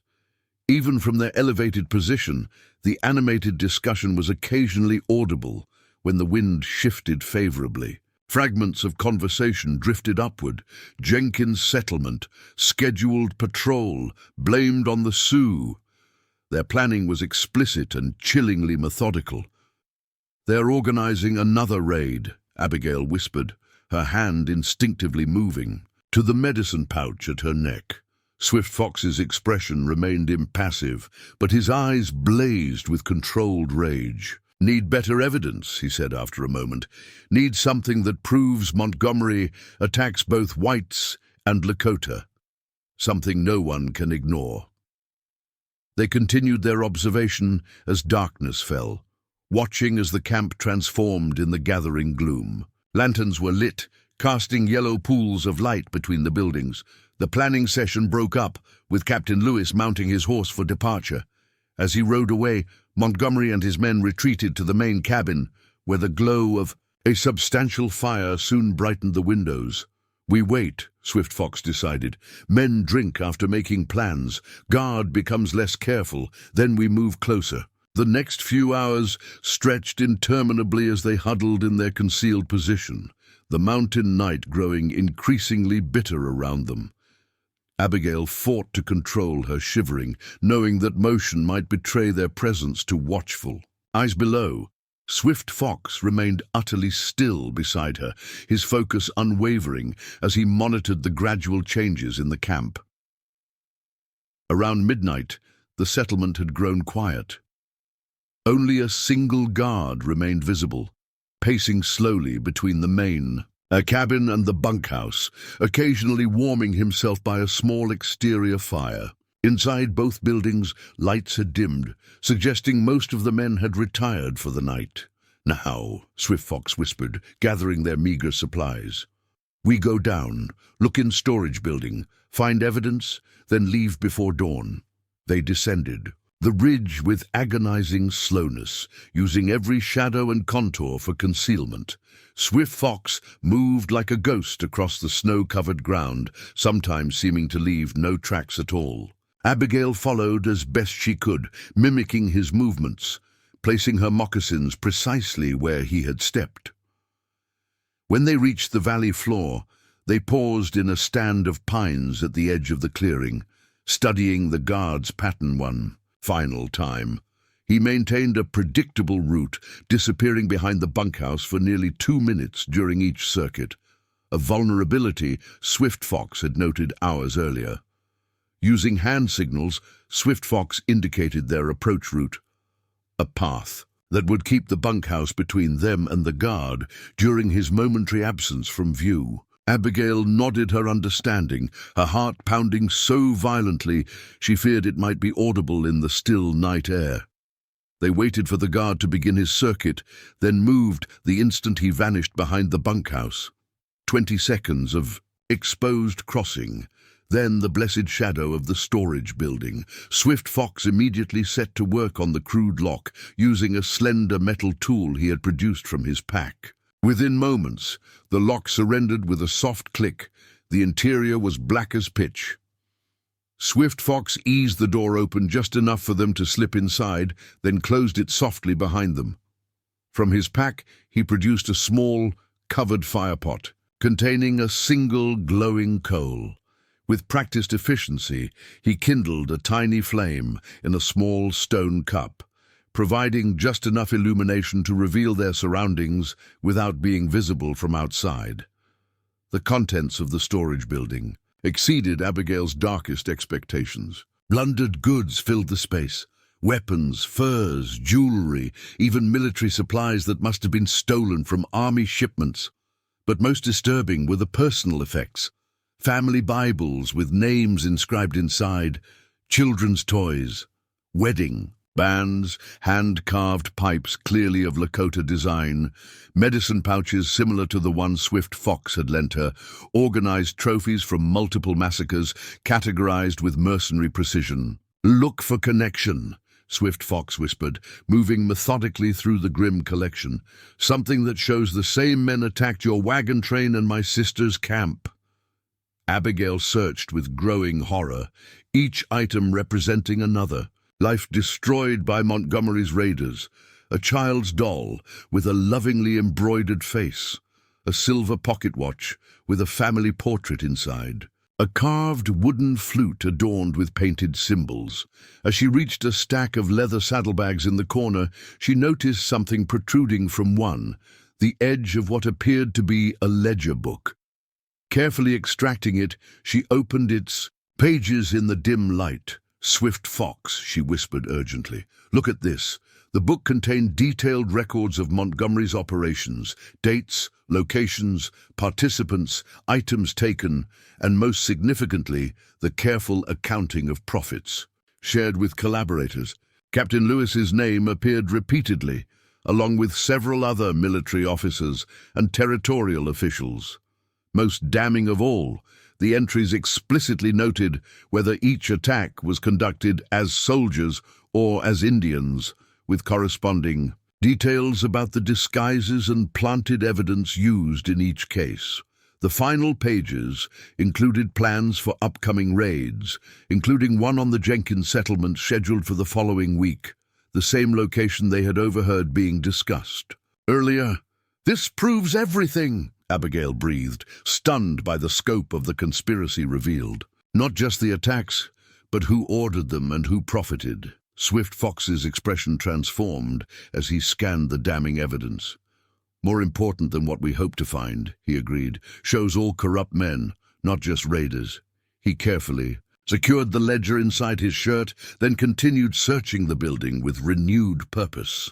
From a wooden chest, he retrieved a distinctive army officer's coat with captain's insignia, clearly used for impersonating military personnel during raids. Nearby, he found a bundle containing feathered headdresses, face paint, and other items, used to masquerade as Lakota warriors. "Physical evidence," he said, gathering these items as well, "to support the ledger." Their search had been so absorbing that neither noticed the approaching footsteps until the door latch rattled. They froze, extinguishing their tiny light source instantly. "Thought I saw something moving over here," a gruff voice called. "Montgomery wants an extra check on the goods." The door swung open, spilling moonlight into the darkened interior. A bearded raider stood silhouetted in the entrance, momentarily blind as his eyes adjusted to the gloom. That instant of vulnerability was all Swift Fox needed. He moved with lightning speed, clamping one hand over the man's mouth while the other delivered a precise blow to the side of his head. The raider collapsed without a sound. Swift Fox dragged the unconscious man inside, closing the door behind him. Working quickly, he bound and gagged the raider with strips of leather from his pack. "Must leave now," he whispered urgently. "Others will look for him soon." They slipped out of the storage building, the precious ledger and disguises secured in Swift Fox's pack. Rather than risk crossing the open ground again, they skirted the perimeter of the settlement, using buildings for cover, moving from shadow to shadow with desperate stealth. They had nearly reached the tree line when a shout rang out from the direction of the bunkhouse. The alarm had been raised, whether due to the missing guard or some other factor they couldn't know. What mattered was the immediate response. Lanterns flaring to life, men emerging with weapons drawn, orders being shouted across the compound. "Run," Swift Fox commanded, abandoning stealth for speed. "To the ridge, now!" They raced for the tree line as the first shots rang out behind them, bullets thudding into the snow or splintering bark from nearby trees. The element of surprise had been lost, but darkness and the forest still offered some protection as they plunged into the trees, beginning the arduous climb back to higher ground. Behind them, the sounds of pursuit grew louder, men shouting, horses being saddled. Montgomery was mobilizing his entire force to hunt down whoever had infiltrated his camp and discovered his secrets. As they scrambled up the steep slope, Abigail clutched the medicine pouch at her neck, drawing strength from its presence. The ledger they had found represented more than evidence. It was the key to justice for both their families and for countless other victims of Montgomery's brutal strategy. Now, they just had to survive long enough to deliver it to someone who would act on its revelations. The night that had begun with careful observation had transformed into a desperate flight for survival, with Montgomery's entire band of killers on their trail. Yet amid the terror of pursuit, Abigail felt something unexpected, a fierce determination that transcended fear. For the first time since the massacre, she wasn't simply running from death, but running toward justice. They fled through the frozen forest, the sounds of pursuit growing behind them. Swift Fox led them on a punishing uphill climb, bypassing their original observation post in favor of higher, more treacherous terrain. Abigail's legs burned with exertion, her lungs struggling to draw enough of the thin mountain air, but fear propelled her forward with each desperate stride. "They bring horses," Swift Fox said grimly as they paused briefly in the shelter of a massive pine. "Cannot outrun on flat ground." The distant whinnying of horses confirmed his assessment. Montgomery's men were mounting a coordinated hunt, spreading outward from the settlement in an organized search pattern. Their knowledge of the territory and superior numbers created an overwhelming advantage. "Where can we go?" Abigail gasped, her breath forming clouds in the frigid air. Swift Fox scanned the rugged landscape, his expression calculating. "Must separate," he decided, his voice carrying reluctant certainty. "Split their pursuit, create confusion." The strategy made tactical sense, but Abigail felt a surge of dread at the thought of facing this wilderness alone again. Swift Fox seemed to read her thoughts. "Not asking you to go alone," he clarified. "Need you to carry evidence." He removed the ledger from his pack and wrapped it carefully in waterproof oilskin. "Most important thing now, must reach Fort Laramie." Fort Laramie, the name sparked immediate recognition. Unlike the smaller, more corrupt Fort Kearny, where Captain Lewis held authority, Fort Laramie was a major military installation, home to the headquarters of the regional command and, most importantly, to officials who might act on evidence of conspiracy. "Why would they believe me?" Abigail asked, acutely aware of her status as a child, and worse, one whose appearance and behavior had grown increasingly wild during her months in the wilderness. "Major William Harper commands at Laramie," Swift Fox explained, securing the wrapped ledger inside Abigail's small pack. "Honest man, treats with Lakota fairly, will listen to evidence, not just words." Shouts echoed from below, closer now. Their brief respite had ended. Swift Fox's face grew solemn as he quickly outlined their desperate strategy. He would create a false trail heading northwest toward Lakota territory, the direction Montgomery would expect him to flee. The pursuit would naturally focus on capturing a Lakota warrior rather than a white child. Meanwhile, Abigail would travel northeast, following a series of landmarks toward Fort Laramie. 3 days' journey, Swift Fox estimated, sketching a crude map in the snow with a stick. Follow the sunrise each morning. Cross Black Thunder River. Keep Great Stone Ridge on left until you see the Soldier Road. It was a dangerous gamble, sending her alone through winter wilderness with Montgomery's killers hunting between her and safety.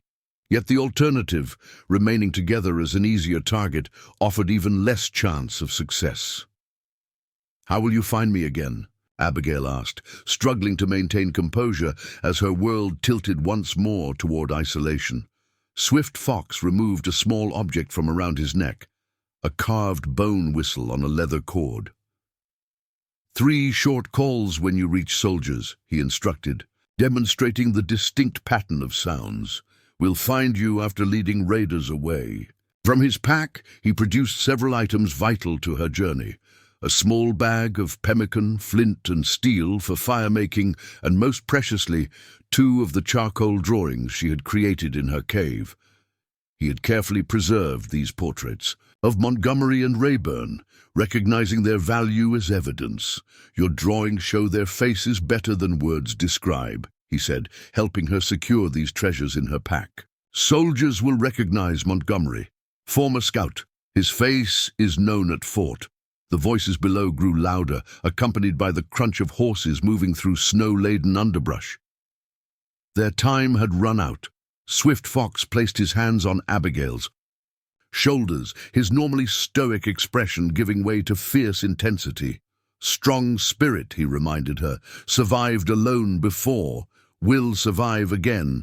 Without further ceremony, he turned and began moving rapidly downhill and westward, deliberately leaving clear tracks in the snow and breaking branches in a way he had previously been careful to avoid, creating an obvious trail for the pursuers to follow. Abigail remained frozen for a moment, watching as he vanished among the trees.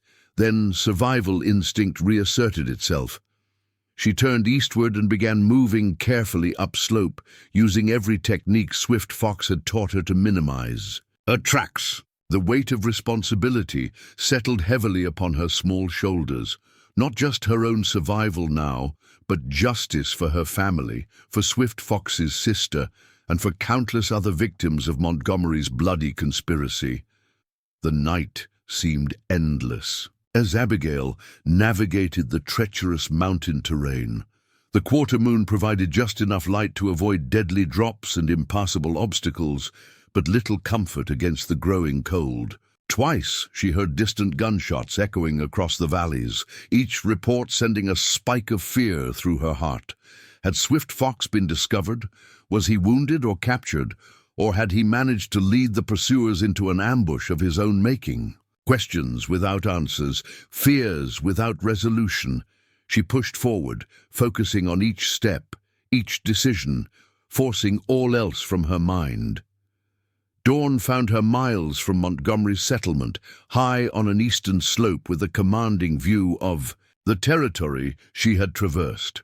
From this vantage, she could see thin columns of smoke rising from multiple locations in the valleys below, the campfires of search parties who had maintained their hunt throughout the night. None appeared to be moving in her direction, suggesting Swift Fox's diversion had been successful, at least temporarily.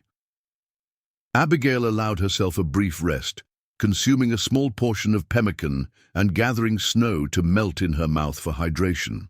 Her body ached from the sustained exertion, unused to such demanding travel after months in the relative security of her cave. Yet there was also a strange exhilaration beneath the exhaustion, a sense of purpose that transformed mere survival into something more meaningful.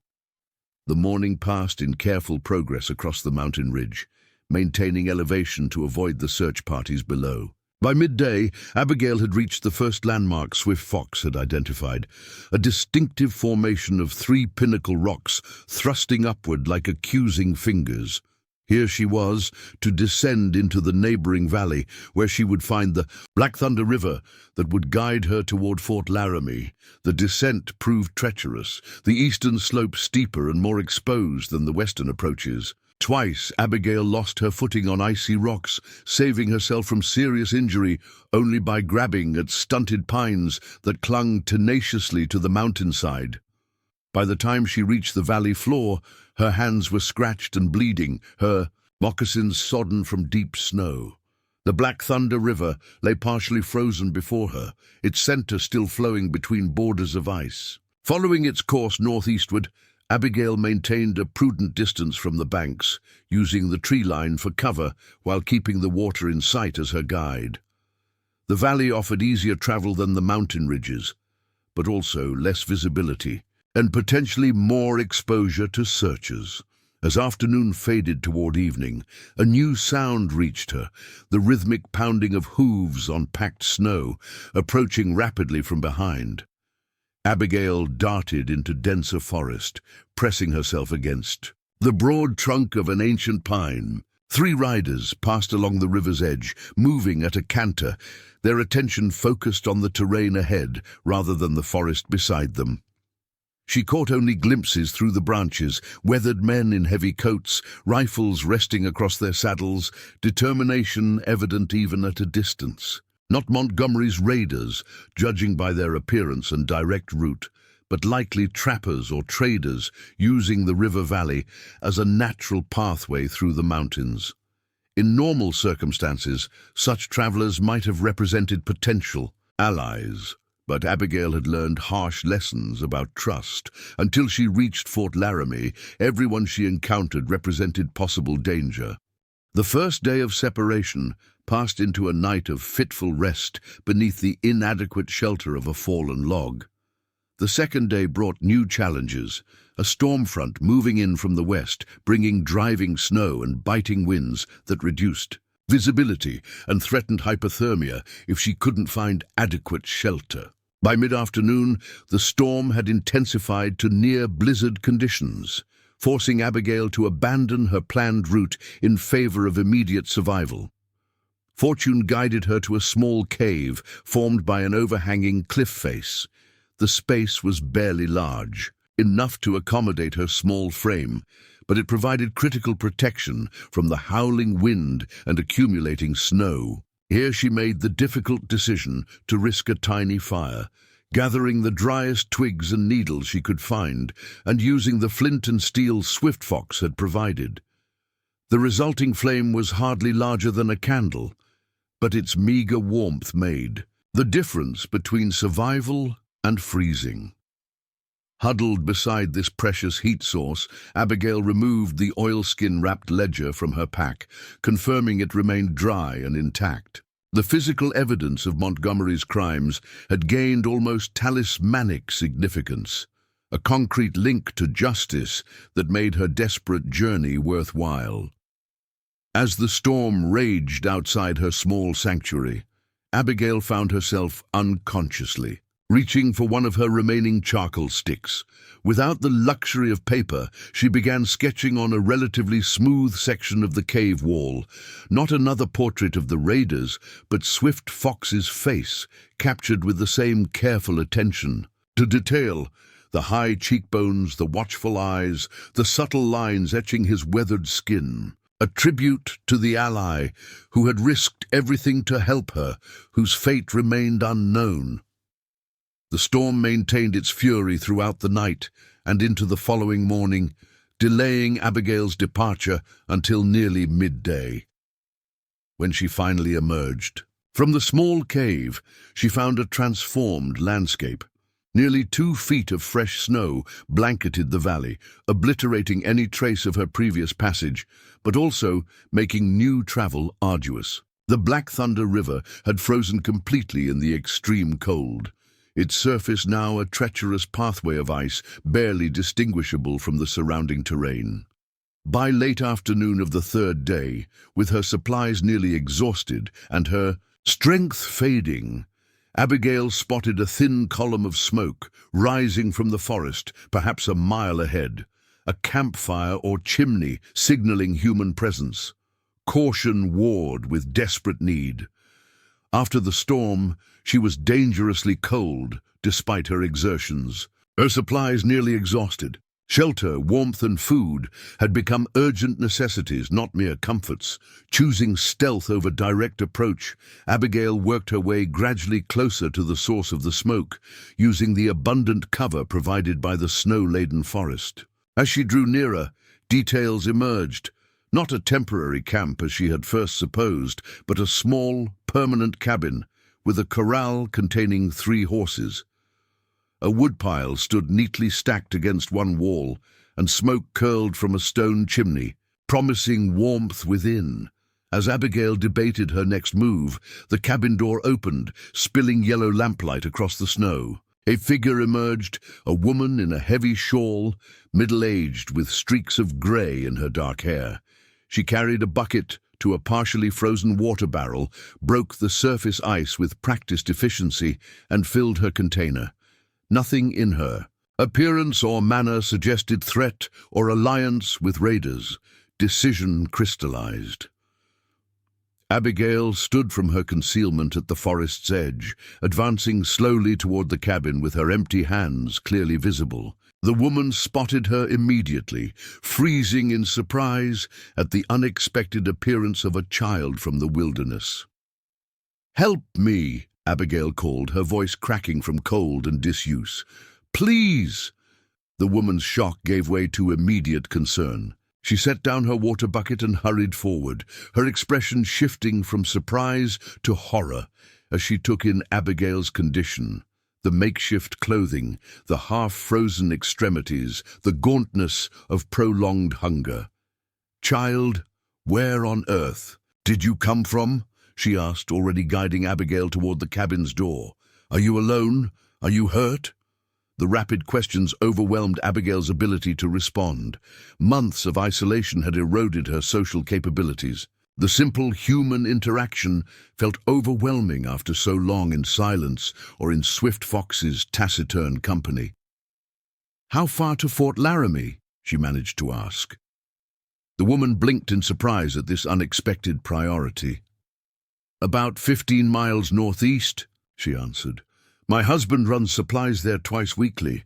He's due to go tomorrow, weather permitting." The cabin's interior struck Abigail with almost painful intensity. The blazing hearth fire, the smell of cooking food, the simple furnishings that represented unimaginable luxury after her primitive existence. A man rose from a chair by the fire, his weathered face registering the same shock his wife had shown. "Martha, who's this?" he asked, setting aside a pipe he had been smoking. "Found her outside, William," the woman replied, already guiding Abigail to the hearth. "Poor thing's nearly frozen. Asking about Fort Laramie." William studied Abigail with cautious interest, noting her unusual appearance and evident distress. "You running from something, girl?" he asked directly. The question cut through Abigail's disorientation, focusing her mind on the urgent purpose that had driven her through wilderness and storm. From her pack, she carefully extracted the oilskin-wrapped ledger and her charcoal drawings. "These men killed my family," she said, her voice stronger now as she displayed the portraits. "Montgomery and his raiders. They attack settlers and blame Indians. They attack Indians and blame settlers." She held up the ledger. "This proves everything. I'd need to get it to Major Harper at Fort Laramie." William and Martha exchanged alarmed glances, clearly recognizing the danger implicit in such accusations. The man took the drawings, examining them closely. "This one," he said, tapping the portrait of Montgomery. "I've seen him in Laramie. Calls himself a scout, but rumors follow him like buzzards." He looked up, his expression grave. "If what you're saying is true, girl, you've stepped into something deadly." "It's true," Abigail insisted. "I saw them kill everyone in our wagon train. Then I hid in the mountains until I found evidence." William returned the drawings, his decision apparent in his straightened posture. "Martha, pack food for tomorrow. Extra blankets, too." He turned to Abigail. "I'm making a supply run to Laramie at first light. You'll come with me. Major Harper's a fair man. If your evidence is solid, he'll act on it. Politics be damned." Relief washed over Abigail with such force that her knees nearly buckled. After the desperate journey from Montgomery's camp, the brutal separation from Swift Fox, the punishing travel through storm and wilderness, she had finally found allies who could help deliver the evidence to authorities capable of acting upon it. As Martha prepared a simple but hearty meal, Abigail sank into a chair by the fire, the exhaustion of her ordeal catching up all at once. The ledger remained clutched in her hands, its weight a constant reminder of both burden and purpose. Tomorrow would bring new challenges, convincing military authorities, reliving the horrors she had witnessed, potentially facing Montgomery, or his allies directly. Outside, the wilderness had fallen silent under its blanket of fresh snow. The storm passed, the stars emerging in a clearing sky. Somewhere out there, Swift Fox continued his desperate diversion, drawing Montgomery's killers away from her trail, risking everything to ensure the evidence reached Fort Laramie. As she finally surrendered to a bone-deep weariness, Abigail's Thoughts drifted to the bone whistle Swift Fox had given her. 3 short calls when she reached the soldiers, a promise of reunion, of completion of their shared mission. Tomorrow would determine whether that promise could be fulfilled, whether justice might finally answer the blood spilled on that terrible dawn months ago. Dawn broke clear and cold over the snow-covered landscape. Abigail stood beside William's loaded supply wagon, watching as he made final preparations for their journey to Fort Laramie. Martha had provided her with proper winter clothing, a woolen coat cut down to fit her smaller frame, thick mittens, and a knitted cap that covered her ears. These simple comforts felt almost unnatural after months of cobbled-together garments and rabbit fur linings. More significantly, Martha had pressed a small revolver into Abigail's hands before they departed. "A girl should have protection of her own," she had said simply. The weight of the weapon in her pocket provided a strange reassurance, not so much for its lethal capacity as for what it represented, acknowledgement that her experiences had transformed her from child to survivor, worthy of the responsibilities. That transformation entailed, "Ready, girl?" William asked, securing the last crate in the wagon bed. 15 miles with good weather. Should reach the fort by midday if the road stays clear." Abigail nodded, her gaze drawn to the distant horizon where Fort Laramie waited. The culmination of her journey, the destination that might finally deliver justice for her slaughtered family and for Swift Fox's murdered kin. They set out with the rising sun at their backs, the wagon moving steadily along a well-packed trail. William proved to be a comfortable companion, neither pressing conversation nor maintaining awkward silence. He shared information about the territory they traversed, pointing out landmarks and relating brief anecdotes about the area's settlement. "Trail we're on was a trading route long before white men came," he explained as they passed a distinctive rock formation. "Lakota, Cheyenne, Crow, all used it for generations. Now it's the main supply road for the fort." His casual acknowledgement of native history, stated as simple fact rather than with the usual settler's contempt or romanticization, struck Abigail as unusual. Most white frontiersmen she had encountered viewed the indigenous peoples solely as obstacles to progress or threats to security. "You don't speak of Indians like most settlers do," she observed. William's weathered face remained impassive, though his eyes narrowed slightly. "Spent 3 years trapping with a Crow partner before settling here with Martha," he replied. "Man saved my life twice, taught me more about these mountains than 10 white guides could have." He glanced at her, gauging her reaction. "Reckon a man judges what he knows, not what others tell him to believe."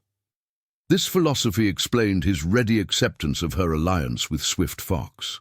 William had formed his own perspectives through direct experience rather than inherited prejudice. In this, he reminded Abigail of her father, who had similarly resisted the common settler view of natives as savages incapable of civilization.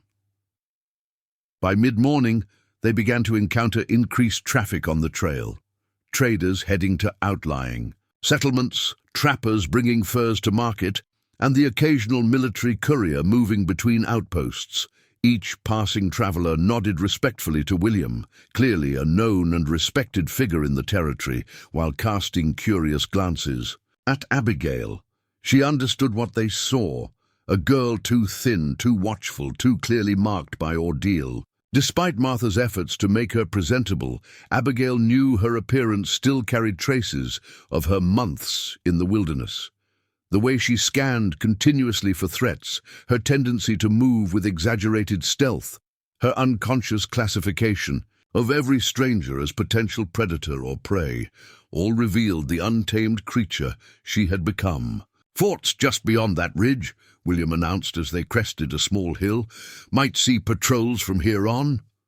As if summoned by his words, riders appeared ahead, 3 soldiers in blue uniforms moving at an easy trot toward them. William slowed the wagon, his expression carefully neutral, even as his right hand shifted to rest near the rifle propped beside him. "Army patrol," he murmured, nodding toward the approaching figures. "Let me do the talking." Abigail felt her heartbeat accelerate, her body tensing with involuntary fear. After everything she'd learned about corrupt military involvement with Montgomery's raiders, these approaching soldiers represented potential threat rather than protection. She slipped a hand inside her coat, fingers closing around Martha's revolver. The patrol reined in as they drew alongside the wagon, a sergeant and two privates, their breath clouding in the winter air as they surveyed the travelers with professional assessment. "Morning, Wilson," the sergeant greeted William by name, his tone cordial but watchful. "Monthly delivery run?" "That's right, Sergeant Hayes," William answered easily. "Supplies for the sutler's store."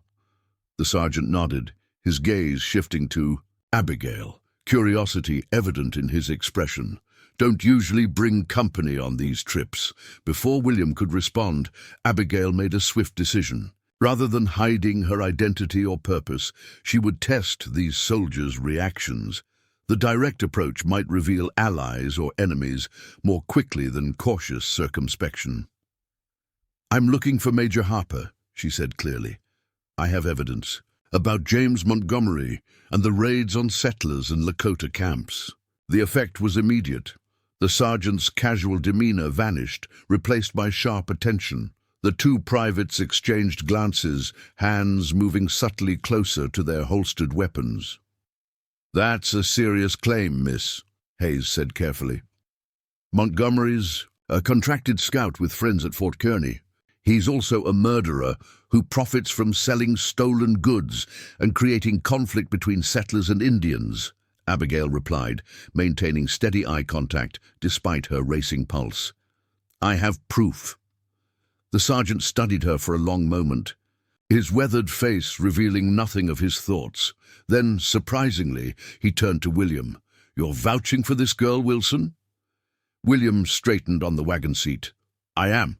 Showed up at our cabin, half dead from the mountains. Has documents and detailed drawings that match what I've suspected about Montgomery's operation for months."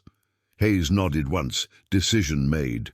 "Follow us," he ordered, turning his horse. "I'll take you directly to the major.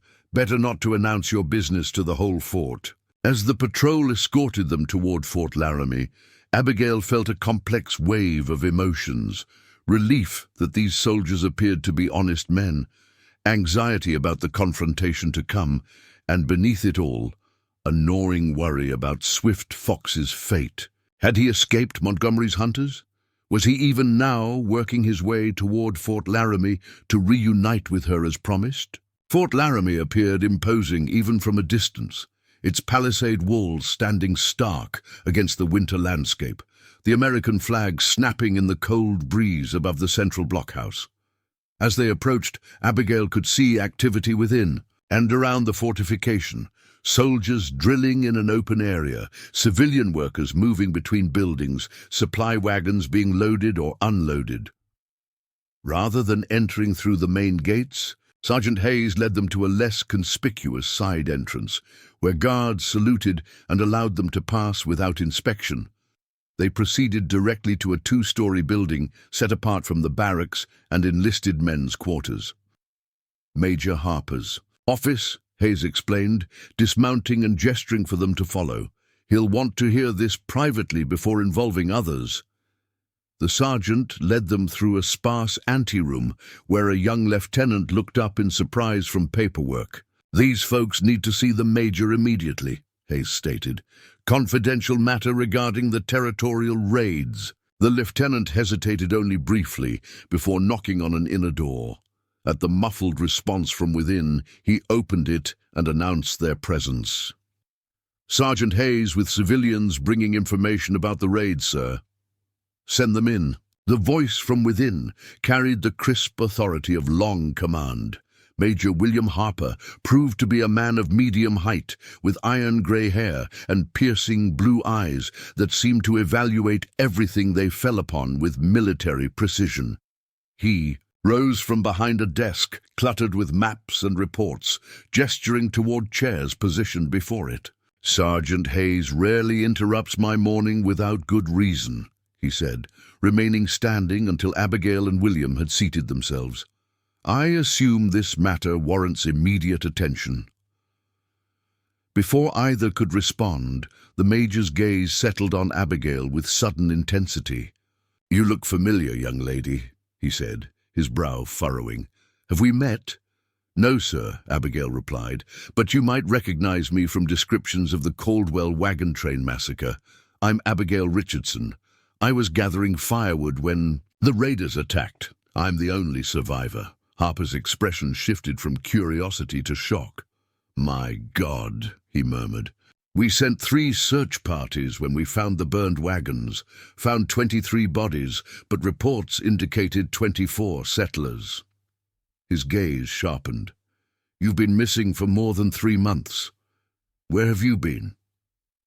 "Hiding in the mountains," Abigail answered simply. "I found a cave, learned to survive. Then a Lakota scout named Swift Fox found me. He was hunting the same men who attacked our wagon train, men who had killed his sister's family while disguised as soldiers." Harper's eyes narrowed at the mention of Swift Fox. "I know him. Contracted with us last spring as a guide. Excellent tracker, but disappeared after his sister's family was killed."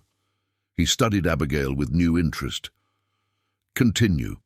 With remarkable composure for one so young, Abigail recounted her experiences, the initial attack, her months of solitary survival, Swift Fox's appearance, and most importantly, their discovery of Montgomery's camp and the ledger documenting his criminal enterprise. As she spoke, she removed the oilskin-wrapped book from her pack and placed it on Harper's desk. "Everything is recorded here. Dates of attacks, whether they were disguised as Indians or soldiers, what they stole, and who received payments afterward." Harper opened the ledger, his expression hardening as he scanned the contents. "Captain Lewis's name appears frequently," he noted, referring to the officer from Fort Kearny whom Abigail had seen meeting with Montgomery. "He's directly involved," Abigail confirmed. "Swift Fox and I saw him at Montgomery's camp, planning another raid on the Jenkins settlement." Harper continued reading, occasionally making notes on a separate sheet of paper. His face revealed little, but the tightening of his jaw and the controlled precision of his movements suggested growing anger. When he finally looked up, his eyes had turned to flint. "These accusations implicate not just Montgomery and his men, but several military officers, 3 Indian agents, and a territorial judge." He tapped the ledger. "If verified, this represents conspiracy at a level that threatens the entire peace process with the Lakota and Cheyenne nations." "It can be verified," William spoke up for the first time since entering Harper's office. "I've seen one of Montgomery's men operating as a soldier at Fort Kearny. The man who calls himself Davis, when in uniform, he's the red-bearded raider in the girl's drawings." Abigail removed her charcoal portraits from the pack, spreading them on the desk beside the ledger. Harper examined them carefully, his expression darkening further as he recognized faces. "This man," he said, tapping the portrait of Montgomery, "has dined in my officer's mess, presented himself as a concerned citizen, aiding military efforts to maintain peace." His finger moved to another drawing. "And this one, Rayburn, applied for a civilian scout position here last fall."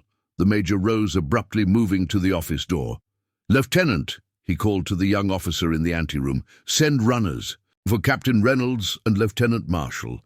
Immediate attendance, full discretion." He turned back to Abigail and William.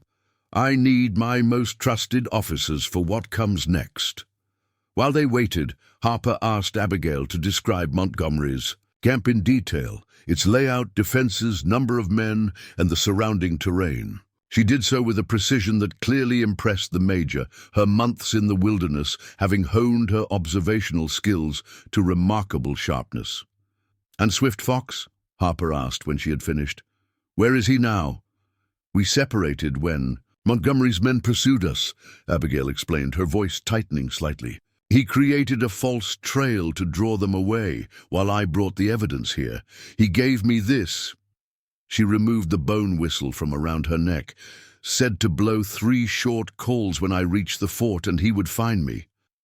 Harper studied. The whistle with recognition. Lakota signal call, he confirmed, used to identify friendly approaches during joint operations. His expression softened marginally. Swift Fox took a considerable risk helping you. Most Lakota would have little reason to trust that justice would come from a military fort.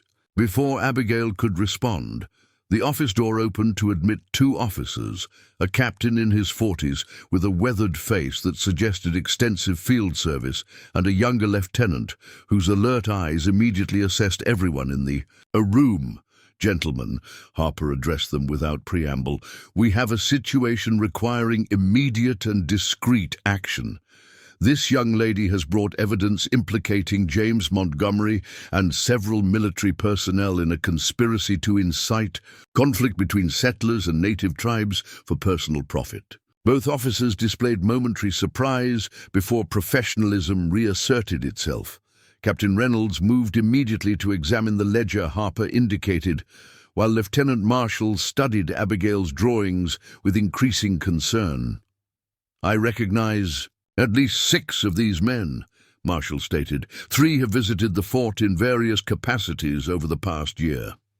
And these entries match suspicious incidents we've been tracking for months, Reynolds added, looking up from the ledger. The timing of the Blackwater Creek attack on settlers corresponds exactly with Montgomery's presence at Fort Kearney as a consultant on Indian affairs. Harper nodded grimly. My thoughts exactly. He turned to the lieutenant. Marshal, I want arrest parties assembled, trusted men only. We move on this immediately before word can spread. Sir, Marshall acknowledged, already moving toward the door. Reynolds, Harper continued, prepare dispatches for territorial headquarters and Washington. This goes beyond our jurisdiction alone. We'll need federal marshals and possibly a military tribunal. As the officers departed to execute these orders, Harper returned his attention to Abigail. Miss Richardson, your testimony will be essential. In the days to come, I'd like you to remain at the fort under protection until these men are apprehended. Abigail hesitated, her hand moving unconsciously to the bone whistle. Sir, Swift Fox risked everything to help me. He's still out there, possibly being hunted by Montgomery's men. Harper considered this, then nodded with evident respect for her loyalty. We'll send a patrol to sweep the approaches to the fort. If he's attempting to reach us, they'll find him. He gestured toward a window overlooking the parade ground. In the meantime, you may signal from the southwest watchtower. If he's near, enough to hear, he'll know the fort hasn't turned against him. The events of the next hours passed in a blur of activity. William departed to deliver his supplies, promising to return and check on Abigail before heading back to his cabin. A kindly officer's wife named Mrs. Thornton was summoned to provide Abigail with proper quarters and fresh clothing. Patrols rode out in carefully coordinated patterns, some tasked with apprehending identified conspirators, others with securing the approaches to the fort against possible retaliation from Montgomery's remaining men. Throughout, Abigail found herself treated with a mixture of awe and compassion by those who learned pieces of her story. The officers marveled at her wilderness survival and detailed evidence. The women clucked over her thinness and the lingering wildness in her eyes. The enlisted men regarded her with a sort of protective reverence, as if she represented something, innocence, perhaps worth defending despite its terrible wounding, yet it was isolation of a different sort. Among these well-meaning people, Abigail felt acutely the distance between their ordered world and the one she had inhabited. They could not truly comprehend what it meant to watch your family slaughtered, to survive for months on the knife edge, between life and death, to form an alliance across the seemingly unbridgeable divide of culture and history. In the late afternoon, escorted by a young corporal assigned as her guard, Abigail climbed the steps to the southwest watchtower. The winter sun hung low on the horizon, casting long shadows across the snow-covered landscape surrounding the fort. From this elevation, she could see for miles in every direction, the river valley stretching northward, the foothills rising. To the west, the vast prairie rolling eastward toward distant settlements. The corporal stood respectfully aside as Abigail removed the bone whistle from around her neck. Taking a deep breath of the crisp mountain air, she blew 3 short, clear notes, the signal Swift Fox had instructed her to make upon reaching safety. The sound carried in the still afternoon, echoing faintly off distant slopes. She waited, scanning the approaches to the fort, with the heightened perception that months in the wilderness had instilled in her. For long minutes, there was nothing. Only the typical movements of patrols, the occasional wildlife, the wind stirring bare tree branches. Then, as the sun touched the western mountains, she saw it, a lone figure emerging from the tree line far beyond the fort's formal boundaries. Even at this distance, she recognized the distinctive way he moved, efficient and fluid, at home in the wilderness in a way few men could match. "Corporal," she said, her voice tight with emotion, "tell Major Harper that Swift Fox is approaching." From the southwest ridge, the young soldier peered in the direction she indicated, clearly unable to discern what her wilderness-trained eyes had spotted. Nevertheless, he hurried to relay her message, leaving Abigail alone in the watchtower, her gaze fixed on the approaching figure. By the time Swift Fox reached the open ground surrounding the fort, a small party had assembled at the southwest gate to meet him. Major Harper, Lieutenant Marshal, and Abigail herself, still looking somewhat incongruous in the borrowed dress Mrs. Thornton had provided. Swift Fox approached with characteristic caution, his expression revealing nothing. As he assessed the waiting group, he had clearly endured his own ordeal since their separation. His clothing was torn in places, a crude bandage wrapped one forearm, his face leaner than Abigail remembered. Yet he moved with the same controlled power, his eyes missing nothing. When he stopped a respectful distance from the gate, Major Harper stepped forward, deliberately alone and with empty hands clearly visible. "Swift Fox," he called in a carrying voice, "you are welcome at Fort Laramie. The girl is safe. Your evidence has been received." For a long moment, Swift Fox remained motionless, weighing Harper's words against the considerable history of broken promises and betrayals his people had experienced at the hands of military authorities. Then his gaze found Abigail, and something in her expression, perhaps the simple fact of her freedom and apparent well-being, seemed to resolve his doubts. He covered the remaining distance with measured strides, stopping before Harper with dignified formality. "Major," he acknowledged with a slight nod. "The girl brought the proof?" "She did," Harper confirmed. "Arrest parties have already departed. Montgomery will face justice, as will his conspirators in uniform." He extended his hand in the white man's gesture of agreement. "Fort Laramie acknowledges its debt to you both." Swift Fox regarded the offered hand briefly before accepting it. The gesture represented more than personal acknowledgement. It was recognition from a military authority that a Lakota warrior had acted righteously, had protected a white child, had served the cause of justice across the boundaries that typically divided their peoples. With formalities observed, Swift Fox turned to Abigail, his normally impassive features softening as he took in her transformation from wilderness survivor to something approaching a proper frontier girl. "Strong spirit," he said simply, using the name he had given her in acknowledgement of her resilience. "You succeeded." "We succeeded," Abigail corrected, returning the medicine pouch she had carried since their first days together. "I kept it safe, as promised." Swift Fox accepted the pouch, then surprised everyone present by placing it back around Abigail's neck. "Keep it," he said. "You have earned its protection." As they entered the fort together, the Lakota scout and the orphaned settler girl, flanked by military officers in an unprecedented tableau of cooperation, Abigail felt the weight of symbolic importance their unlikely alliance had assumed. To those watching, they represented something many had thought impossible, a bridge between worlds that history and violence had driven apart. Yet to Abigail, the moment carried a more personal significance. For months after the massacre, she had existed in a liminal space, neither fully part of the world she had lost, nor able to return completely to the society that had shaped her. In Swift Fox, she had found someone who understood that borderland existence, who had shown her that strength could be found in the ability to move between worlds rather than belonging fully to either. Over the following days, as Montgomery and his conspirators were brought to the fort in chains and formal proceedings began, Abigail found her role shifting from survivor to witness. Her testimony, supported by her remarkable charcoal drawings, provided irrefutable evidence that even Montgomery's powerful allies could not dismiss. The ledger they had risked their lives to obtain revealed a conspiracy reaching into the highest levels of territorial government, implicating officials who had profited from the bloodshed they had officially condemned.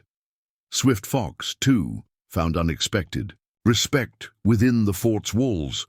Major Harper, recognizing both his service and his skill, offered him a permanent position as liaison between Fort Laramie and the Lakota bands, a bridge builder whose understanding of both cultures might help prevent future conflict. It was an unprecedented role for a native warrior, acknowledging the value of his perspective rather than demanding his assimilation. When the formal tribunal finally convened, with representatives from Washington in attendance, Abigail stood before them with quiet dignity, recounting her experiences with a clarity and precision that silenced even the most skeptical observers. Beside her, Swift Fox offered complimentary testimony, his measured words carrying the weight of a people too often dismissed as incapable of participating in civilized justice. The tribunal's verdict came swiftly. Montgomery and his primary accomplices were sentenced to hang for murder and treason. The corrupt military officers faced dishonorable discharge and imprisonment. The territorial officials implicated in the conspiracy were removed from office, their cases referred to federal courts for prosecution. It was justice, as complete as the frontier could offer. Yet, as Abigail watched Montgomery led away to await execution, she felt no triumph, only a quiet acknowledgement that a necessary closure had been achieved. The dead remained dead. The lost months of fear and isolation couldn't be reclaimed. The innocence shattered by violence couldn't be restored. On her final night at Fort Laramie, before departing for her uncle's home in Oregon, Abigail joined Swift Fox on the fort's southwestern wall. The winter stars spread across the sky in breathtaking clarity, the same stars that had watched over her solitary cave, that had guided his tracking, that had witnessed both atrocity and alliance beneath their indifferent light. "What will you do now?" she asked, her breath forming clouds in the frigid air. Swift Fox gazed toward the distant mountains where they had formed their unlikely partnership. "Continue as a bridge between peoples," he replied. "Work with Major Harper, perhaps prevent other children from losing families to hatred and greed." Abigail nodded, understanding the importance of the role he had accepted, not a surrender of identity, but an expansion of purpose. "My uncle writes that I can attend school in Oregon," she said. "Learn to draw properly, with real materials." A rare smile touched Swift Fox's features. "Already draw the truth better than most. Powerful medicine in your hands." As they stood, in companionable silence, watching the moonlight transform the snow-covered landscape into a terrain of silver and shadow, Abigail realized that the girl who had hidden in mountain caves had re-emerged, forever changed, but carrying within her the strength of both worlds, the resilience she had found in wilderness solitude, and the justice she now sought through human community. The drawings that had bridged her. Isolation to Swift Fox's quest for vengeance had formed another bridge, between a blood-soaked past and the possibility of a future where truth might prevail over convenient lies. Between worlds that preferred to remain divided, but might yet find common ground through those willing to walk the boundaries between them. Up next, you've got two more standout stories right on your screen. If this one hits the mark, you won't want to pass these up. Just click and check them out. And don't forget to subscribe and turn on the notification bell so you don't miss any upload from us.